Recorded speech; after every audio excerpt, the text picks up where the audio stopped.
Mwari makanaka tinokutenda Ishe Kristu maita enyu. Baba tinouya pamberi penyu Ishe Kristu tichitenda Mweya Mutsvene. Tinotenda simba renyu Baba maita enyu Mwari masikati anhasi. Tinotenda Ishe Kristu simba ramakatipa. Baba tinonamata nekutenda. Father, we want to thank you. Ishe wangu tinouya pamuri tichitenda mbiri yeMweya Mutsvene. Maita enyu Mwari tinotenda panguva ino tichitsvaga nyasha dzekudenga. Tinotenda simba renyu Baba ramakatipa, simba rinobata mukati mekurarama kwedu.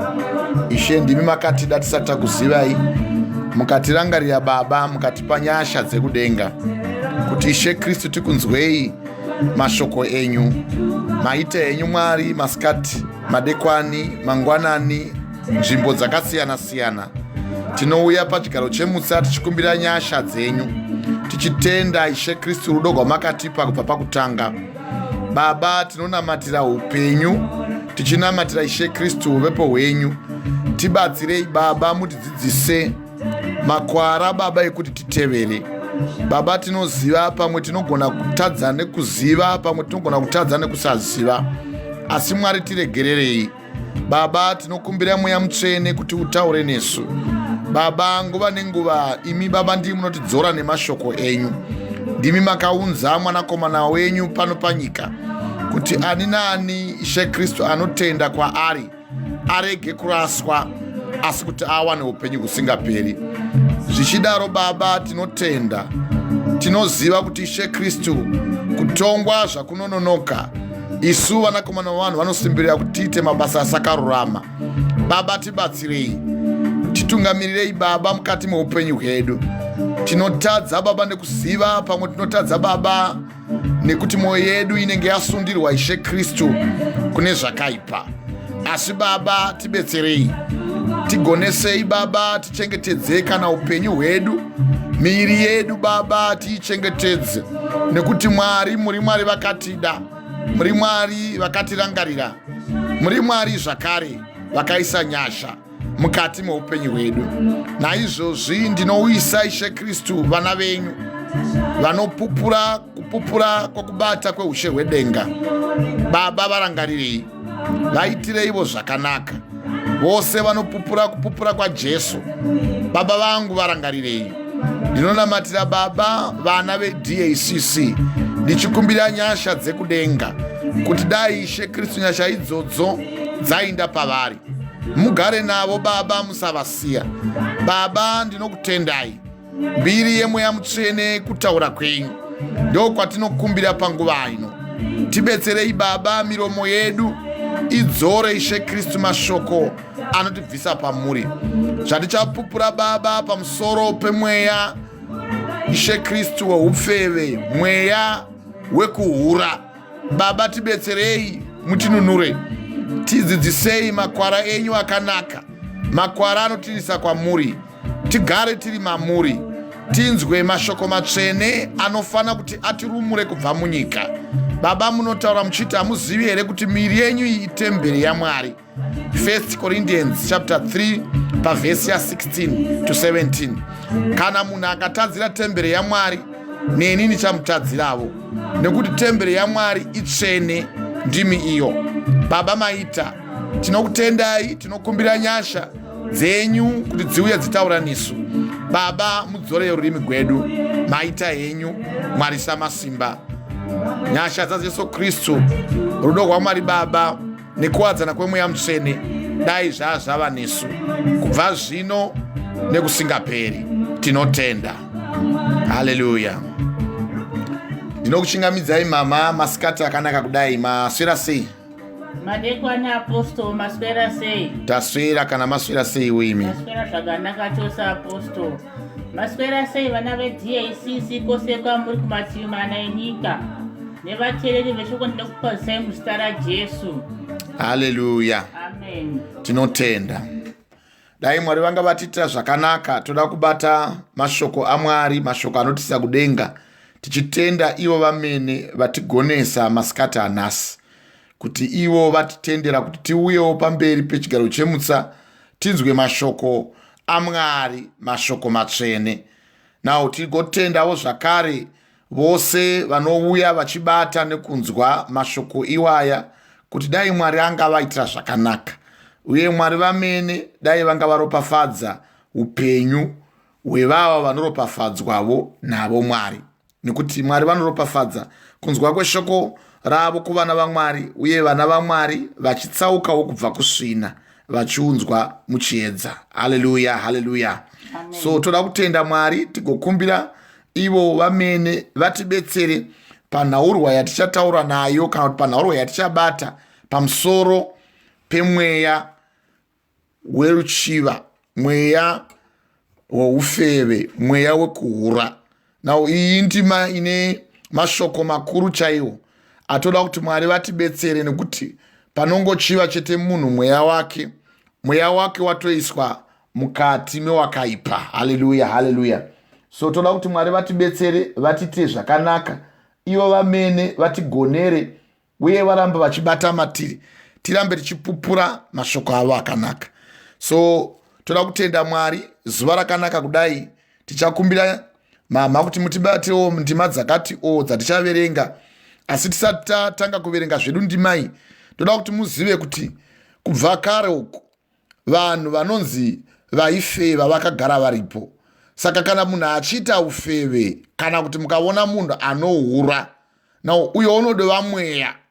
Nawo uri mweya unofanira kuti Mwari vatisunungure, vatibetsere kubuda mauri, nekuti chinoita kuti munhu ahure kana kuti aende kunoita ufeve kana kuti ave chifeve, nekuti kunzi chifeve hazvibati kuzita remukadzi chete, zvinobata kuzita remukadzi nemurume, nekuti aripowo mahure echirume chaiwo, kozoitawo mahure echikadzi. Saka zviri kose, nekuti hakuna mutemo unobata mukadzi uchiregawo kubata murume, uye hakuna mutemo unobata murume uchirega kubata mukadzi. Haleluya, haleluya. Amen. So zvose izvi toda kuti Mwari vatibetsere, vativandudze, vave vanotidzidzisa magwaro eshoko ravo dzvene, uye tigone kumira nekutenda, tatendavo zvachose kuti Mwari maita tanzwisisa mashoko enyu. Now izvi Mwari vachizvirangarira kuti vanofanira kuti vadzidzise vana vavo, vakatipa his manual ratinoti iro gwaro. Kana munhu achinda kundodzidza kudhiraivha, pane bhuku raunoverenga. Now bhuku iri rinonzi iro chibhuku chaunotoverenga, learner's license, chaunoti unodzidzisiwa so, provisional learner's license book, chaunotochi highway code, kwedu kumusha toti chihighway code, chibhuku chaunenge uchikumbira vaya vakachinyora kuti chindipaiwo njere idzi, kuti njere idzi dzamakataura dzipindewo mandiri, uye zvatofana kundihwisise ndizvibate. Saka tine highway code yekuti ndisakudenga, inotibetsera kuti kana tichihwa shoko raMwari tisabuda mariri. That's the only manual. Ndoro gwaro rinotindisa kuna Mwari, ndo rinotidzora mukurashika. Saka tibetserei Mwari, Mwari vachatibetsera, tatonamata. Uye ndinodamba nchikumbira kuti ngavatibetsere Mwari, vagone kutivhenekera, kutinzwisise kuti mweya weufeve kana kuti mweya wokuhura, uyo mweya uyu Mwari vangatidzidzisa sei. Now ndambotaura ndikati kubva kare zvifeve zvaivako, nokuti nguva yaJoshua amira nekuti wakanga apuwa simba naMwari rokuti aifanirwa kuti iye ave anotora vana vevanhu. Now vabve munyika yaakanga asirwa naMozisi, nokuti mukakota kuna Joshua chapter 1 inokuudzai kuti zvino Mozisi muranda waJehovha wakati afa, Jehovha akataura naJoshua mwanakomana waNani muranda waMozisi achiti, Mozisi muranda wangu wafa, zvino chisumuka iwe uyambukire Jorodhani urwe, iwe nevanhu vangu vose muende kunyika yandinokupai, nyika yandakapikira, nyika yandakapa simba ku the predecessor. Kana chiti predecessor muchirungu, wakanga ari sure iwe usati wavapo, waiva Moses. Saka Joshua wakatuma nhume dzake kuti dziende dzinosona, yatinoti isusu muchirungu spying, kuinda kundombondoona so vachindosora kuti vavone kuti chii chavangagona kusvika vachiona munyika yeIsraeri. saka vakatuma varanda varume vaviri, navo vachitumwa varume vaviri ava vakatenga vachitumwa kuti vaende vandoona kuti nyika inofanira kuti ipindwe yakamira sei. Nyika yaifanira kuti indoona ndo Jericho, kuti vaone kuti vangapindamo sei. Saka akatuma varume vaviri, navo varume ava vatumwa vakaenda muimba yechifeve. Nao chifeve chainzi Rahabhu. Saka vasvika muimba yechifeve, bhuku yangu inotaura ichitiyo mambo weJericho wakaziva kuti pane nhume dzauya, ndokubva ataura kuvanhu vakanga vakapota vakati tawa kuti pane vanhu vauya varume, pati vauya vakapinda mukati meumwe mukadzi anotengesa mbiri. Haleluya, haleluya. Saka zvokutengesa mbiri zvazvina kutanga sezvatoona izvi, nokuti bhuku yangu inotaura kuti hapana chitsva pasi pano pezuva, zvakavapo nezvinozombovapo uye nezvicharamba zviripo, hapana chitsva chiri pasi pano pezuva. Kureva kuti kana Mwari vachitaura shoko ravo vanotaura kuti iwe neni tirwisise. Now nhoroondo yemurume uyu yaJoshua achituma varume ava kuti chiendai munoona kuti chii chamungagona kutarisa kuti mundoona kuti tinogona kukunda here. Vatumwa vakawana Rakabhi mukadzi wakanga ari muchifeve. Now vamuona ndokusvika vakati isu tabva kuko kuzhe, kwatabva kuzhe tatotumwa naishe wedu anonzi Joshua kuti tiuye kuzosona spying pamusoro peimba yeIsraeri. Saka hatigoni kusvika tichizvitaridza nokuti tinourawa. Saka chitichengetedzavo kuitira kuti isu kana watichengetedza tisabatwa kuti tiurawe. Now bhuku yangu inotsanangura ichitiyo Rahabhu akavachengeta. Now ndokubva vaziva mambo kuti pane varume vabva kunyika isiri yemuJericho vauya vakapinda mumba mechifeve ichi, kureva kuti mumba mehure, harlot waitengesa mbiri, watinoti isusu hure katotaura. Vakatiwo tahwa kuti iwe wapinza varume mumba. Iye akati hatida kutombovaziva varume ava uye zvamoreva handizvizivi. Now iye wakanga avatora akavaisa pamusoro pemba mukati membariro. Now waiisa pamusoro pembariro vakavaviga kuti vasaonekwa, vakapinda vakashayiwa. Iye akati vavuya asi vabuda, ndagohwawo vachipfuura nepanapa. Vakainda chitarisai imimi kuti zhira yamofanira kufamba naende ipi, torai zhira yesivoi, ikoko ndokwamuchandovavona, ivo ndokufamba. Now vafamba vakati tichatofamba kwamazuva matatu, nekuda kuti zvifeve zvinotoziva nhoroondo inoitika mukati meupenyu hwedu. Kana ukanga wasangana nechifeve chinotoziva nekwawabva uye nezvauri. Now iwe unogona kusada kutaura chokwadi pamusoro pako, but ndo simba rakapuwawo zvifeve. Ndosaka uchiona ruzhinji kana zviya ukanga wakecha kana uri wemahure. Now pakuhurapo ziva kuti mwoyo wako iwewe unopedzisira wangorutsa mashoko akasina basa, nekuda kuti iwe unotedza muromo, nekuda kuti zvaunoona zvichakuzipa uye zvauchavudziwa zvichatapira mumuromo, zvoita kuti iwe ungozongodurura information yose. Saka uyu Rahabhu wakanga achiziva information yekuti vabuda vatevera, asi pavatevera vachaenda kwamazuva matatu. Iye ndo paanozoti kuvarume ava vakanga vasona vakati chibudai, asi chiendai munokwira mugomo, akavabudisa nepahwindo. Now ivo vasati vabuda, iye akatira kuti pike nemi ndokuti taziva kuti imi muda kuuya kuzopinda munyika ine chipikirwa, nokuti inyika yenyu takawa kuti Moses wakabva kunyika yeEgypt achiuya muno. Saka chititenderai kuti patinovouya imi, pamunenge mouya, ndiye Rahabhu taura, pamunouya muve munoita sungano neni. Sungano iyi musatenderavo kuuraya ini, zvikuru sababa vangu namai vangu nehazvanzi dzangu, musadziuraya nevanun'una vangu. Ivo vakati ngatichiita sungano, ndokuita sungano. Navo vaita sungano vakati ndichaziva sei kuti hamungandiurayi. Zvikanzi iwe kana woziva kuti touya, iwe toda kuti usungire jira dzvuku pahwindo rako. Ipapo kana wasungira, isu patinobvawo kune hondo dzedu, iwe uchaponeswa uye uchiregera kuti hama dzako, baba vako, mai vako nehazvadzi dzako nevanun'una vako vabude, nekuti tinovaparadza. Vakaita seizvozvo vakasunga sungano. Why can you say amen? Amen. Saka zvifeve zvakagara zviko, zvoreva kuti vose vanotanga kuti vaite zvechifeve izvi musafunga sokuti matanga kuzviita nhasi imi. Iyo inowanikwa kuna Joshua chapter 2.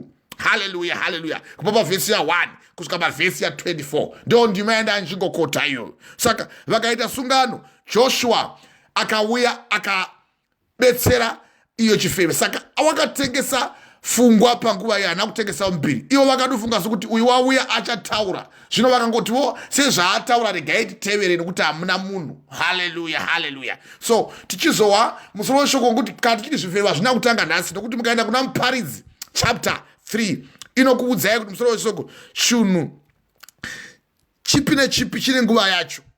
Hakuna chinhu chisina nguva yacho, nokuti zvakanga zviripo zvakagara zviripo. Chinhu chimwe nechimwe chine musi wacho, uye shoko rimwe nerimwe pasi pedenga rine nguva yaro. Nguva yekubereka, nguva yekufa, nguva yekusima, nguva yekukohwa, nguva yekudzura.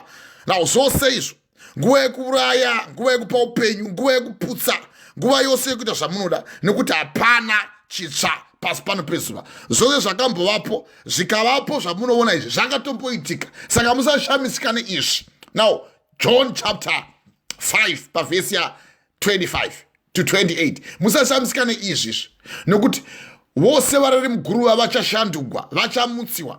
Now vakaita zvakanaka vachamukira upenyu husingaperi, ko vakaita zvakaipa vachamukira kumudzwa nekusekwa.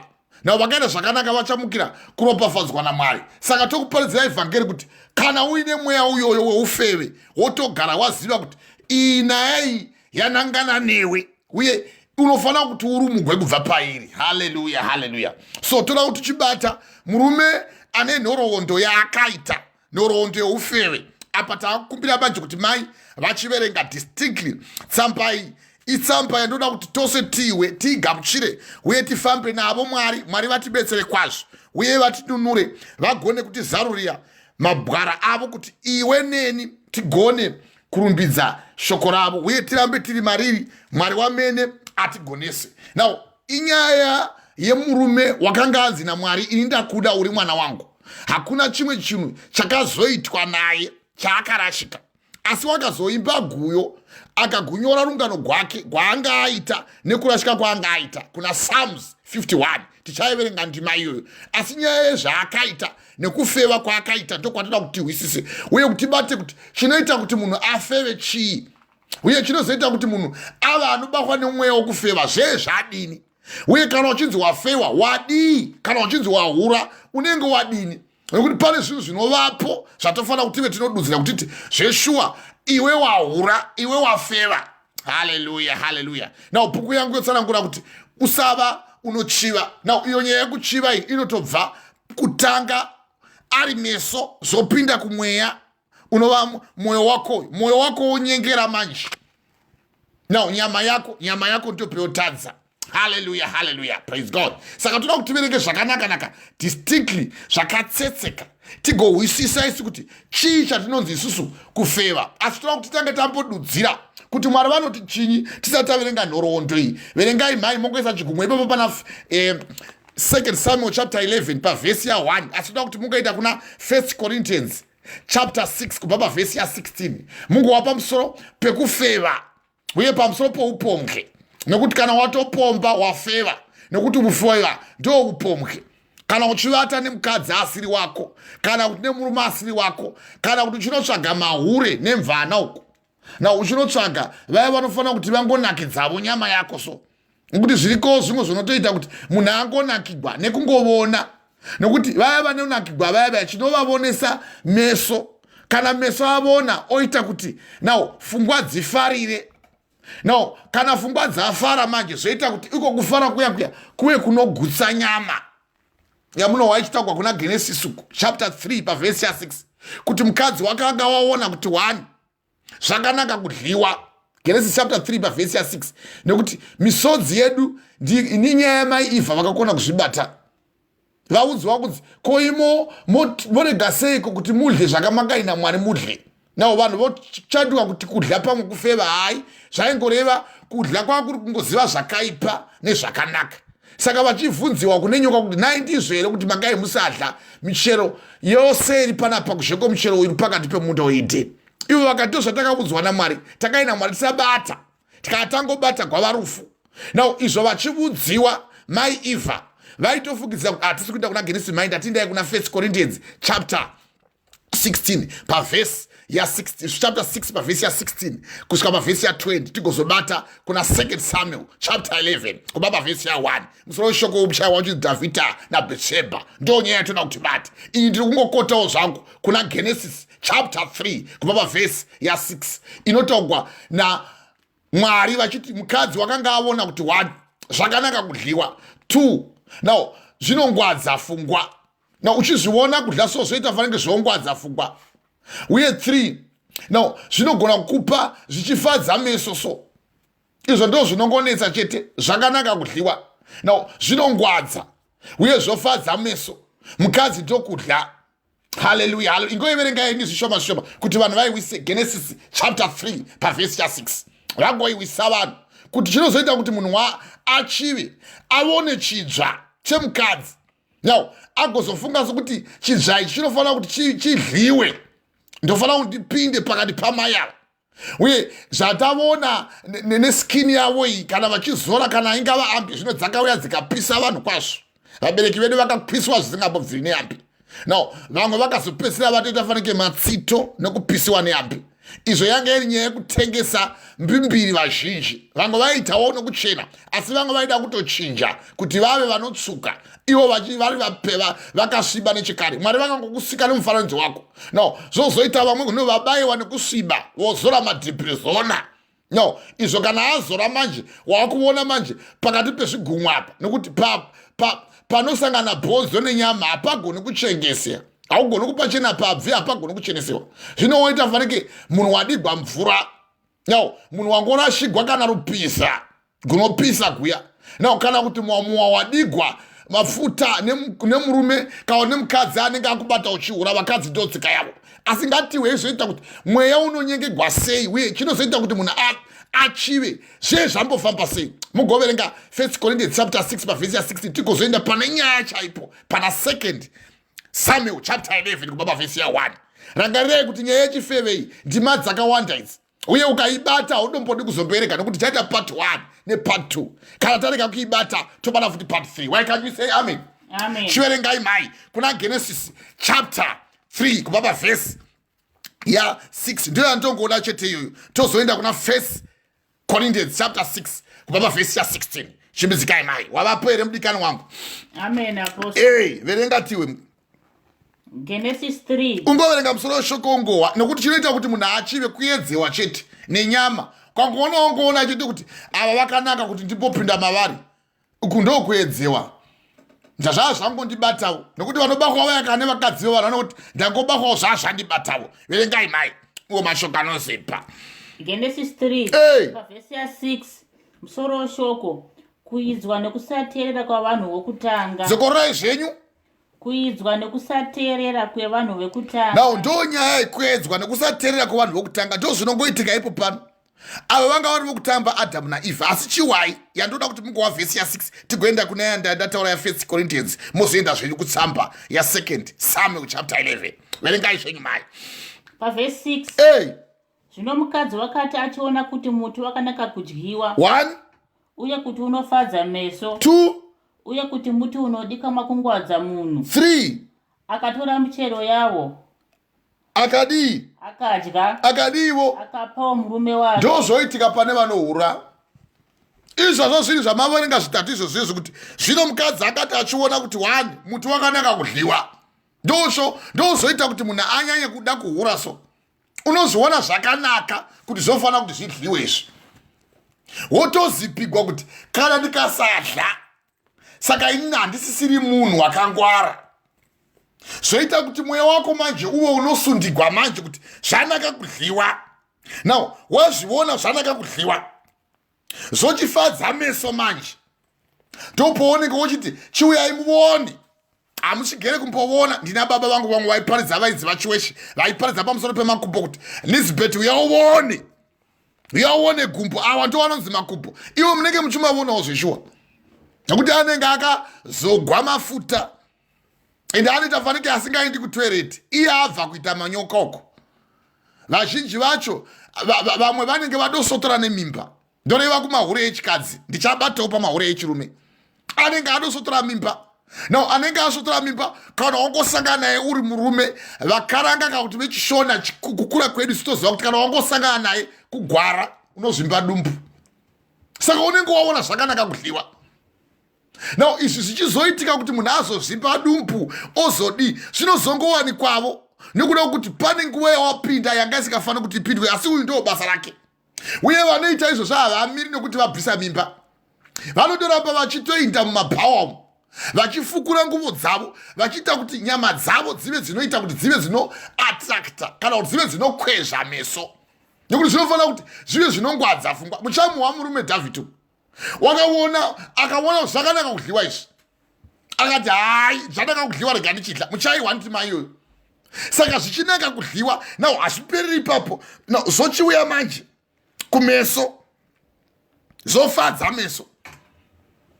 Now meso manje ndozofanana nemwoyo wako nokuti nemapofu vanoti kwestinogozonzi meso hatina sei nekuti mapofu ari panoura. Ndine imwe shamwari yangu wandakagara naye nguva yareba stereki muno muengland wandava naye kuzimbabwe uko wandakapotosevedza naye kuzimbabwe ndikauya akarakisaka ndiri muno anonzi Shava anda mahure chose zvakanyanyisisa ava kuamerica uko anda mahure zvisingambobviri. Now izvi achizviita iye riri bofu haaregi asi nyaya iripo yandiri kuda kuti muzame kuisa ndiri kuti mose mukuita chakaipa chokutanga unodoona zvakanaka kuti zvidliwe mukuda kuita ufevo uko nokuti vaya vanokecha vaya vanozipigwa nemesoso meso kuti haabodo apa panofanira kuti padliwa apo nokuti hakuna munhu anoda kukecha munhu anenge akashakara ane manga uye tu pamwe anenge achikuwa nemazironda pamwe achinwa muromo anongoti hai zvandibativo izvi.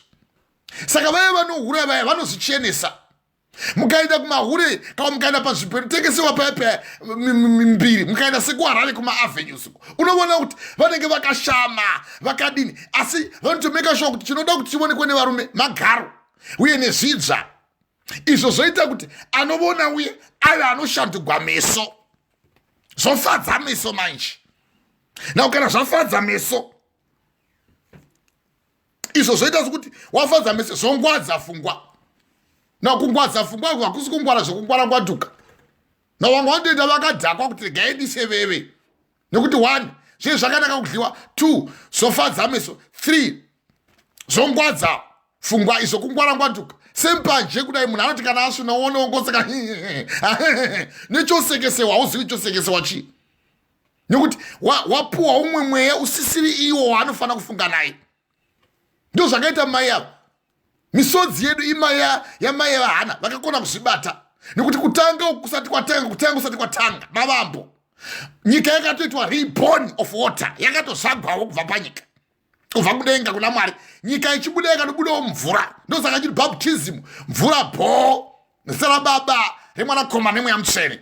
Saka izvi zvose zvichitaugwa izvi naMwari vanoda kuti uwise kuti paunochiva paya unotanga wadoona kuti izvi tofanira kudla izvi uye havanofanira kupinda mandira uye zvichifedza meso unenge wafara manje waona manje waleti yakanuna kudai yakanuna soto paunoti that's alright avanobhadhara uye unenge wadowaone history yavo kuti ivavo vakana wakasangana navo havana basa nezvakawanda kana nemapepa ekuputira havana basa nazvo asi mari vanokupa.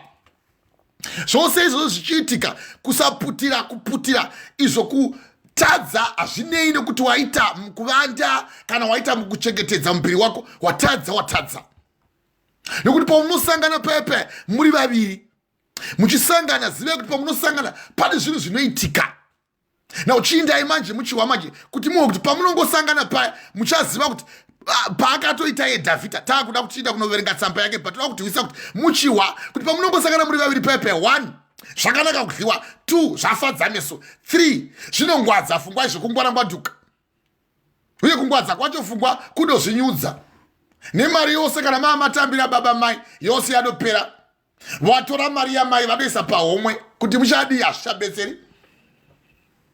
Izvo ndokunotanga mavampaya ekuti paunozopinda mpa hakuchagoni kuirira nemukadzi pacho wavanda kuseri kwenewspaper nechihure wobvunzwa kwamabva kwakanaka here hangu usatibvunza zvakanaro izvo wototsamwa nekuti pane mweya wapinda mauri. Saka chiverengai mai kuna 1 Corinthians chapter 6 kubva pavhesi ya16 chitengai pa16 mungu wachiti uyo anosangana nemhombwe kana kuti nechifeve vava vamwe chete chiwai shoko anozipa kuti muwe kuti murume uyu paakatenge otoita uyu wanga adeva mhombwe saka mhombwe mwari havaidi iyo bhuku yangu ichiti musapomba usachiva mukadzi wokwako vakazvireva mwari uye kupomba ndo zvinhu zvikuru sisa zvinofanira kuzikanwa navanhu kuti nemake vakangoti kwai usachiva mukadzi wokwako woumwe asaka kupomba iyi wisisei 1 Corinthians chapter 6 kubva pavhesi ya16 chimizikai mai mashoko anozipa verengai zvenyu mai zvakatsetseka distinctly verengai zvenyu mai ndimaiyo ndinoida 1 Corinthians chapter 6 baba vhesi ya16 chimizikai zvenyu mai zvakatsetseka verengai yenyu mai 1 vakorinde 6 hey. pavhesi ya16 owa soro shoko miviri yenyu mitezo yajesu kristu mowisisei dai manoti amen miri yenyu mitezo yajesu kristu saka uyu murume uyu wamuchawa patitaverenga rungano rwako muchawa nyaya dzake kuti haana kuziva kuti miri wake uyu waari kupa haatozivi kuti miri wake uyu itembere uye mutezo wajesu kristu chiwa manje mashoko anozipa verengai zvenyu mai pavhesi 16 hey. hamuzivi kuti wasonganiswa nemhombwe wava muviri mumwe chete naye here dowa ndopamufanira kubata ipapo nokuti iye unoti hey. ava vaviri vachava nyama imwe wasiona manje dzokorai futi mai pavhesi 16 hey. hamuzivi kuti wasanganiswa nemhombwe wava muviri mumwe chete naye here hey. nemakei nekuti iye unoti hey.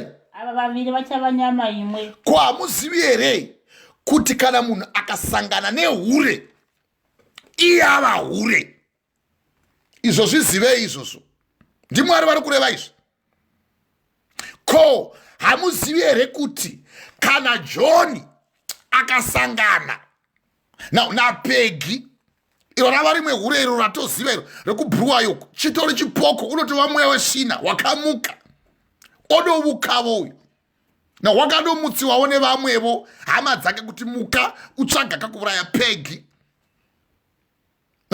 hatiziviko zvino kana pakamboitapo vamwe vanhu vamwari vakamunamata ndakati kana ndikaitapo tichanonamata pegi anondofamba achitomisa mota ototi ndakecha murume ivo vanoda zvekuhura izvi wopinda mumota manje wapinda mumota ogara pasi ochiona kutsukira oona kuzipa owa pefyumu ochiona manje nemeso nekuti muchawa nyaya yemeso nekuti meso ndiye anouraya manje varume uchiwa murume achiti ende mune maziso aya erudo you've got some sexy eyes izvo zviri kuitika izvo uri kunzi yero sadza mutekwe hwedera yero sadza mutekwe hwedera zvataita tichidhidha kumisha uchinzi yero sadza mutekwe hwedera munhu anenge akabata musheche pasi pemvura so tichidhidha tichibhagucha vasingazivi kudhidha mumadziva kumushauko munhu akabata musheche waiuyawo kurova nawo kumeso kuti wanga uchifanira kuchenjeraiwo kana tichiti yero sadza mutekwe chinyurira saka vamwe nyaya munyuriri mumvura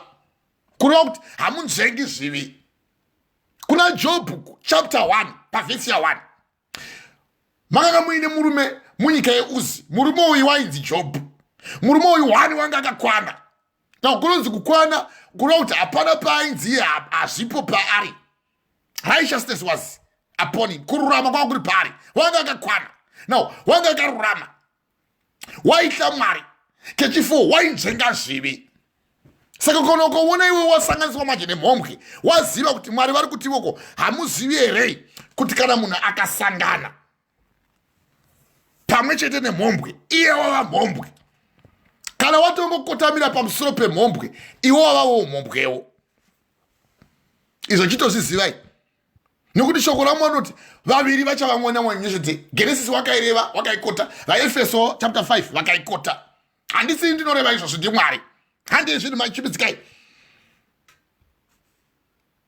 pavhesi ya 17 pavhesi ya 17 hey.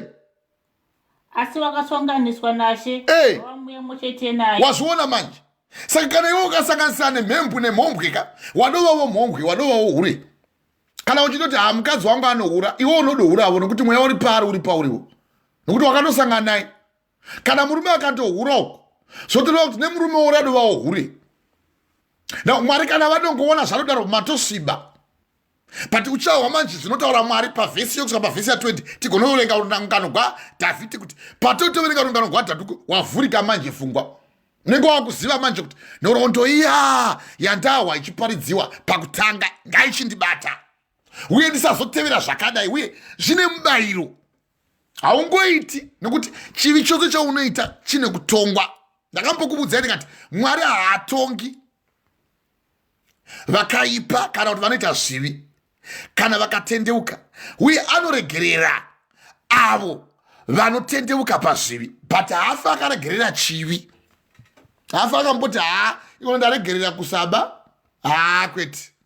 Nekuti kana akati musaba iwo uzoti ndaireva nhema paya kuti aregai kuba.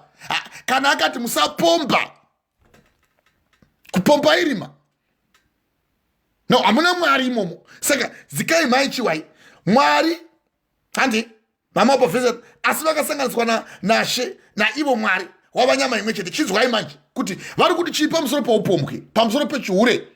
Verengai mai chibudzikai ipapo. Tizai upombwe. Zokororai. Tizai upombwe. Tizai upombwe. Kuro kuti tizai kuhura. Tizai masimora ozayo amwe mchibuda mchinda mchindotora uko. Woinde unotora nemunhu ane mweya wenjuzuku. Mukadzi wako wakawana anga ari special wife. Na paunozodzoka uko wakuuya uchisa mweya uya wenjuzu pari nokuti padohwa 1 Corinthians chapter 6 pavhesi ya 16. Ko hamuzivi kuti asanganiswa nemhombwe nehure iye wavo vohure. Nyemakei nekuti zvakanyorwa kunzi ava vaviri vachava nyama imwe chete, asi asanganiswa naShe seshoko ratiri kuparidza iri. Kana wagona kumira pashoko raMwari, no, mava nyama imwe chete naMwari nekuti Mwari ndiye mweya. Chiwai manje pavhesi ya 18 yamanga yakutaura namai tizai upombwe. Tiza kusava hure so. No, zvakakoneka mwana baba vedu muchavawa nyaya dzavo. Ndo chivi chavakazeke voimba guyo kuna mapisani ma51 tichaibata iyo ndima iyo. Zvinonakidza pandima dzatobata idzi chero wangochirwa vhangeri kuti uzotsumwera zvokunetsa. Nekuti nyaya yeshoko raMwari inozipa richipinda mumongo richirova nekumafundo kwendangariro dzako. VaHebrew chapter 4 pavhesi ya 11. Saka rinotorova nekuti shoko raMwari munondo. Chiverengai mai tizai upombwe. Handei zvivi zvose chiwa. Zvivi zvose zvinoitwa nemunhu zviri kunze kwomuviri. Asi unoita upombwe unotadzira muviri wake. Unohwa here? Kana ukaona uchitohura wauri kutadzira muviri wako iwe. Ezvo zvamunoona pepe pozongonyuka zvimwe zvakawanda wanda. Na wozouya pamwe wabakwa nerunyoka, waita rukawo, na dumbu razvimba. Na iyo itsika yako manje. Na iri tsika yako woramba uchiita, warapwa, wapora, uye wambouya kuna Mwari takunamatira chitendeuka iwe woramba uchiita. Nekuti mabasa apostle chapter 17 pavhesi ya 30 Mwari wakaregerera hake nguva yekusaziva. Pane nguva yatatisingazivi tichitombohuravo so. Nekuti ukaverenga kuna 1 Corinthians chapter 6 kubva pavhesi ya 11 iyo iri kuverengwa namai iyoyi. Vamwe venyu vakanga vakandaro iverengei mai iyoyo. Vhesi imuri ipapo pavhesi ya 11 ipapo ndima iyoyo iverengei. Chibudzikai mai musanonoka chibudzikai. Vhesi ya 11. Vamwe venyu vakanga vakadaro. Asi chinyi? Vakashambidzwa. Dohwa. Asi vakadini? Asi makaitwa vatsvene. Asi makaruramiswa nezita raShe Jesu Kristu. Nei futi? Nomweya waMwari wedu. Very good. Saka vamwe venyu vanga vakadaro. Asi makashambidzwa. Asi makaitwa vatsvene. Asi makaruramiswa nezita raShe Jesu Kristu. Nomweya waMwari wedu, kwete wembudzi. Kana wemakora. Yandaiparidzirai zuro yaEzekiel chapter 13 kubva pavhesi ya 2. Kuti vaprofita venyu imi vana vevanhu veIsraeri vanoprofita nhema, makava ari mukati mematongo. Saka havana kumbotendeuka ivavo. Uye vamwe vacho ndovanototora futi vana vevanhu vachivata navo vachivaita vakadzi. Votoita zviya zvokutokuzha sevanokuzha zviyo kana kupura zviyo. Ndo basa ravo. Na zvose izvozvo muchazowa mumwe anonzi Jobho achakubudzaiwo nyaya iyo yekuhura iyo. Saka tiri kuwapana pakuchinzi vangu venyu vanga vakadaro asi vakashambidzwa asi vakaitwa vatsvene asiwo vakaruramiswa nezita raShe Jesu Kristu nomweya waMwari wedu kwete wedhadha kana weshindi ndiwo Mwari wedu isu vanhu vakasikwa naMwari nemufananidzo wedu. Saka pavhesi ya 18 tizai upombwe. Zvivi zvose zvinoitwa nemunhu zviri kunze kwomuviri asi anoita upombwe asi anoita upombwe unotadzira muviri wake. Very good. Pavhesi ya 19 hamuzivi here kuti muviri wenyu itembero yomweya mutsvene. Very good. Verengesai mai. Hamuzivi here kuti muviri wenyu itembero yomweya mutsvene. Very good. uri mukati menyu wamakapiwa naMwari kwete nedhongi. Mweya mutsvene ndiwo wenyu imi muri mukati menyu. Saka kana unoona wondofeva paya wotoziva kuti pane chimwe chabuda vanhu vaMwari. Saka mahure ase aya anenge achikupai justification yekuti hai ndinohura Mwari wanozochengetawo womubvunza kuti vhesi inowanikwa kupiwa kuti handizivi kuti hai pane chakabuda mauriwe uye nemi baba munoda mahure fani pane chakabuda mamuri. Puti zimwe zibaba roita zibaba riya roita futi nemadlozi nemasvikiro nekuvuka richitonotsvaga mishonga yekuti riuye rizofeva kuhura. Now yakafanana ndosakataka kuti mweya wenyika nemweya wamadzinza.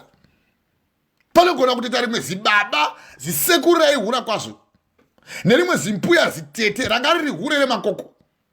Saka rangarira kuti upenyu hwangu hwauri kuita uhu une rungano rwauri kunyora iwe kuchaverengwa kudenga uko une rungano rwauri kunyora nekuti kana muchitanga kuita pane ngano dzaitaugwa nambuya vangu ini mai vamai vangu namai vababa vangu vakashaika ndakaita ropa rakanaka ndakachengetwa navo vari vaviri. Mumwe rungano waiti kana ukaguverengegwa so waiti gwapererei gwaramba kuchitaugwa uye rumwe rungano rwaisiririsa so kuisa urombo uye rumwe rungano waiti mbuya vatipawo ngano inohwisa usimbe inobhowa mani inotambudzai haimbofadzikana inodinginda semwa nekuti mwa inodinginda so inoipa chikafu yanga ini yawisa urombo oita chikafu yabva kudya yorutsa chikafu chakanaka so kana kutara chikafu haichadli unodinginda so. Saka kune rumwe rungano rwaidingita rumwe rungano waiti kana ukaguvudziwa so gwairamba kuchireba uye uchiramba uchida kuguhwa kuchireba uchiramba uchida kuguhwa kuchireba uchiramba uchida kuguhwa kuti gwapererei. Na ukazowa murume anonziye Solomoni kuna kurwego rwaSolomoni chapter 1 pavhesi ya 6 musanditarira kusviba kwandakaita kudai zuva rakandipisa vanakomana wababa vangu madzikoma angu vakandiseka vakandiita murindi weminda yavo yemuzambiringa wangu munda ndikarega kuchengeta ukadliwa neshiri uchisevenzese wasone wakaipa nao nemvana nemahure uchitora vana vevanhu so izvo imhosva dzauri kuunza mumusha hakuna chakanaka na munotambudzirei mweya wevanhu na uchisambudza mweya wevanhu kudaro mwana wokura achitambura izvo wandohura waramba futi mwana wacho hauchadi mwana wozokura achiri musanditarisa kusviba kwandakaita kudai zuva rakandipisa nemhakei baba vakandizvara ini vakandiramba takaudzwa namai nenyaya yeuhure mweya wehure mweya weufema unogona ngokuita kuti upanduke ushayiwa kuti nevana hachadi nevandakazvara hachadi forever mu hachadi kumboona zvachose no wakatombozviita nekuda uchitoita kunokecha woga uye kutanga watombobuda mari kwazvo nokuti hakuna hure raunogona kuti upinde mari rikasati toda mari. Izvo zvizivei kana iwo mabig mama namamwe mabig mama aya haagoni zvachose kuti upinde maari akasava necondition panotova necondition kana achitokupa mari anokudza ndakupa mari panotoda kuona nenguva dzandoda. Kana waramba izvozvo warambira nefuma yako handichakupika namari inoti mari ndoruza apa handina kana chandina chokubata nekuti mweya wewe unogona kubata ugokuvharira zvose nekuti Satani haasi munhu wake kusvika amunyadzisa anokusheverera so uchifamba so neusiku nekutiza nenyoka ndaposta ndarumwa mhani nenyoka uchibvepi handachibva hautombotaura zvinyoro musataurisa pane maiya handimbokuudzii mabank managers sevakadzi vazhinji, mabank managers kuzimbabwe, mamanagers emabig company, vazhinji vacho vamwe vakafigwa nevarume. Hautozivi nechakauraya murume. Pamwe murume waitoitawo basa rekuromba uko, akanzi usambobata mumwe mukadzi, kana wangobata mukadzi wako iwe unofa, ende mukadzi wako afane kuwanikwa neumwe murume, iwe ndoposvika kuti tititi. Ndopaunenge wanotanyoka manje kwaunenge uri uko. Vamwe nemagwere anouya zvokubata ikoko. Inyaya yekuhura iyi, mweya woufeve.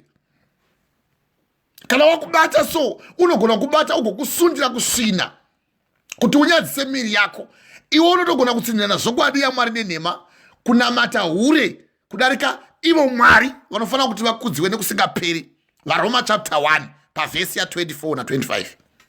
Unorinamata so hure.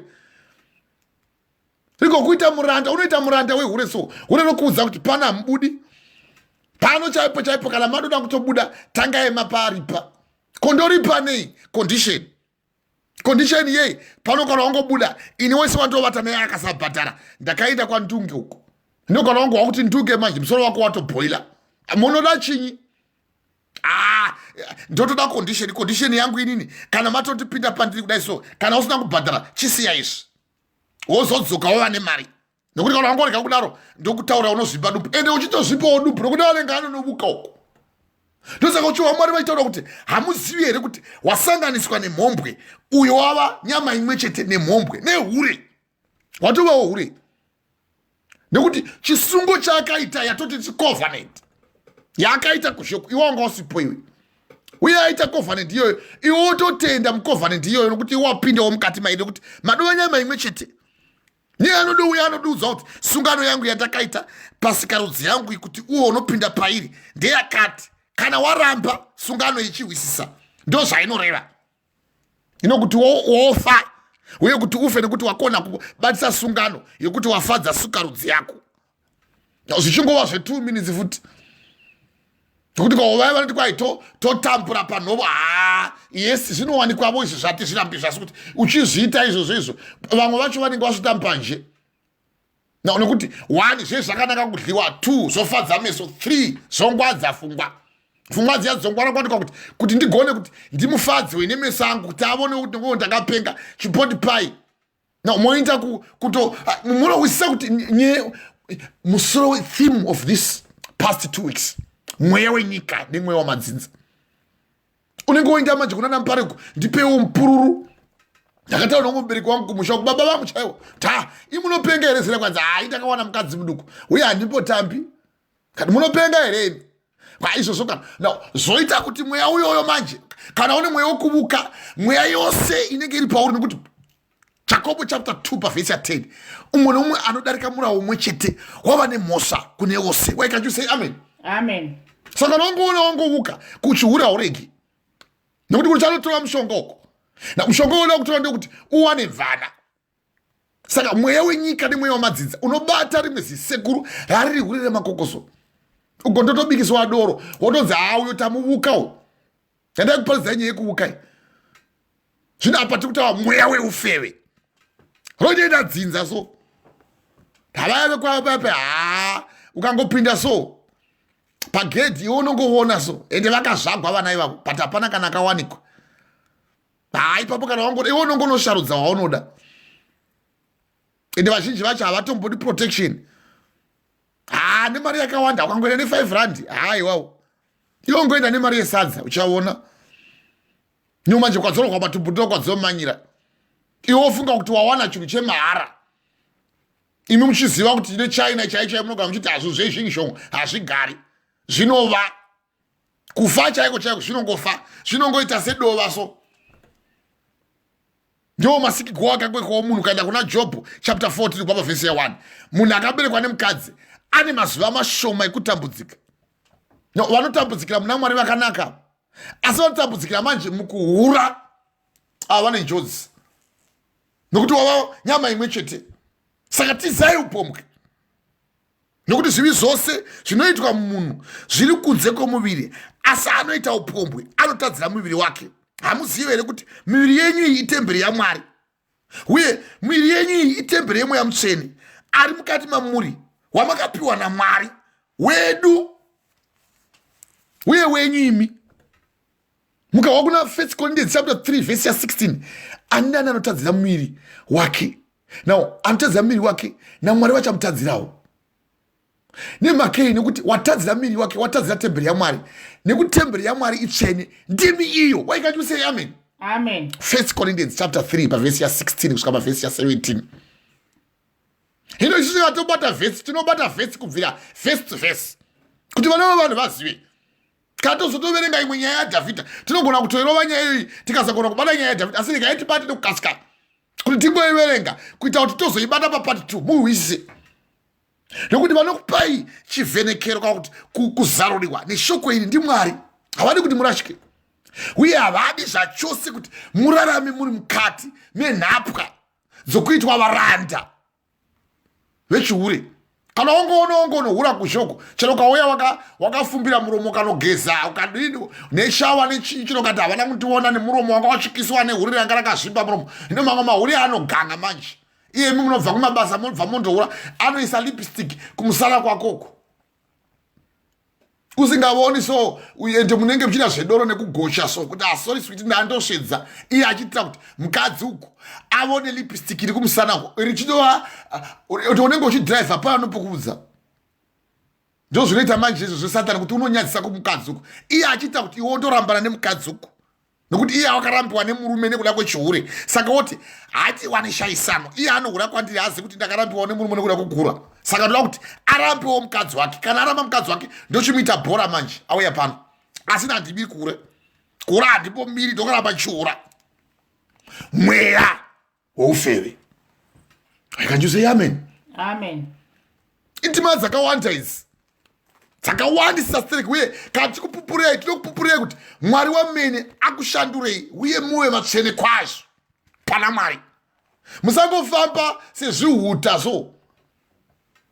Chihuta chinofamba so kana chaona kuchiona kutsikwa chobhuruka chodzika. Now kokana chikabhuruka chikawira pamusoro pegombe hachipotozivi. Ngofamba chingontonda mongontondesiwa naSatani so. Wabva pana pawind up nemahuri yacho anenge achida izvozvo kwazvo ende haana basa iwe ukachingompa mari ndanohura na huri hari nero tokuudza manogona kutombogovana chaiko kuti imbotorawo havanobhadhara ende hari kaango ende iwo imeka sure kuti paanongotambira chete ngomutexta text message yekuti imimi ndakakuhwai kuti mine mbiri yekuzipa pamubhedha munoona kafana. Now, shiwa manji pesai mai kuti chibata handi bavai machibiskai. Pavesi 18 chibiskai. Pavesi 19. Pavesi 19. Hey. Amuzive here kuti miviri yenyu itemberi yeMweya Mutsvene. Hey. Uri mukati menyu. Very good. Wamakapiwa naMwari. Very good. Pavesi amuzivenyu. Hamuzivenyu muri vaMwari. Chiwa manji pavesi 20 kuti you are special imi makatengwa. Unongozviona semunhu asina basa so. Wongozviona semunhu asina basa so. Nekuhura apa une murume apa une chinyi moti hey havazivi iwo chindohurako uri benzi iwe benzi chari kupedzira ko hamuzivi here kuti miviri yenyu itemberi yaMweya Mutsvene ari mukati menyu makapiwa naMwari. Hamuzivi yenyu nokuti makatengwa nomutengo. Chiwa manje pavhesi ya 20 ndoyanda kuti muverenge pavhesi ya 20. Pavhesi ya 20. Hey. Nekuti makatengwa nemutengo. Hey. Naizvozvo kudzai Mwari mumuviri wenyu. Naizvozvo kudzai Mwari mumuviri wenyu. Hazvino unenge uchingoudzani. Unongoudzaani ipapo. Chingoverenga uwe musoro weshoko ugongoverenga verse 1 to verse 4 yemurume anonzi Dhavhidha 2 Samuel chapter 11 kubva pavhesi ya 1 tigozondobata kuna zvirevoko tipedze chapter 1 nhasi tigobata chapter 2 mangwana chimidzika zvako mukadzi wako. Unongoudzani uchimuudza kuti wakatengwa nemutengo wakakosha mutengo waMwari. Anoona sekuti iwe uri benzi uye achikunanavira so achiuya kwauri unofunga sekuti iwe ndiwo wakapenga izvo ndiwo unopenga.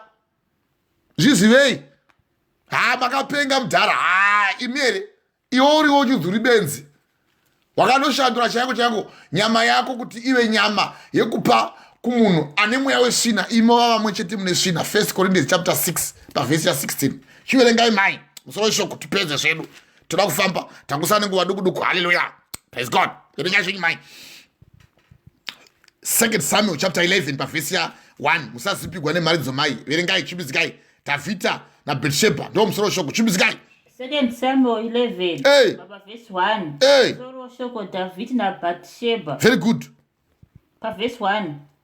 Zvino gora rakati rapera panguva yokurwa kwamadzimambo, Dhavhidha akatuma Joabhu pamwe chete navaranda vake navaIsraeri vose.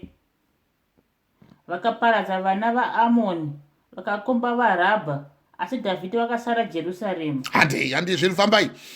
Verse 2. Ndo paakasara panguva dzose paaenda kuhondo wakanga achiinda nevanhu vehondo. Apa wakasarapo nokuti ndati verse 1 iverengwe kuti muhwisi. Now chinoita kuti utange kuura unotanga kungofunga zvimwe zvinhu kuti kune kwandofanira kundinde ndisawanikwa uku asi ndiwanikwe uku. Wanga adoziva zvaaida kuvandira. Verengai mai. Verse 2. Hey. Zvino nenguva yemadekwani Dhavhidha akamuka panhoo dzake akafamba pamusoro pedenga reimba yamambo. Lowa. Akaona aripo padenga mukadzi akanga achishamba. Very good. Zvino mukadzi uyu akanga akanaka kwazvo pakuonekwa kwake. Wazwisisa here? Dai manoti amen pane yatamboverenga iya kuna Genesis chapter 3 pavhesi ya 16 kuti 1 wakaona kuti 1 zvakanaka kudliwa, 2 zvinofadza meso, 3 uye zvinongwadza pfungwa. Ndoyo muri kuva mai vachiverenga kuna 2 Samuel chapter 11 pavhesi ya 2 mawa kuti wakatosara hana kudoinda. Pavhesi ya 2 kuti zvino nenguva yemadekwani ndo panoda panenge pozipa manje nokuti unoda kutsvaga chokuvaraidza kana uri mhombwe nekuti vaya vaenda kunohura havamboindi masikati machena. Vanongoti paipa kana kovira ndo pavanenge vogeza manje wotoziva kuti waakuinda kubasa kundofewa. Muchitozikamwa nemuraini kuti mai munohura uye muchitopikawo nemo kuti apa pasukarudza apa topaisa vana vose kuchikoro haundibudzi izvozvo. Now isitozokubudza izvo nokutokuudza kuti iwe hauzive kuti miri yako wakatengwa nemuchinjikwa, wakatengwa neropa regwayana. Usazvisvibisa nyama yako. Now uri benzi iwe nokuti iwe hausi kuziva kuti uri kupomba uye wauri kuparadza mweya waMwari kwete miri wako nokuti miri wako hausi wako ndewaMwari. Why can't you say amen? Amen. Now Dhavhidha amira manje chapter 11 ya 2 Samuel chapter 2.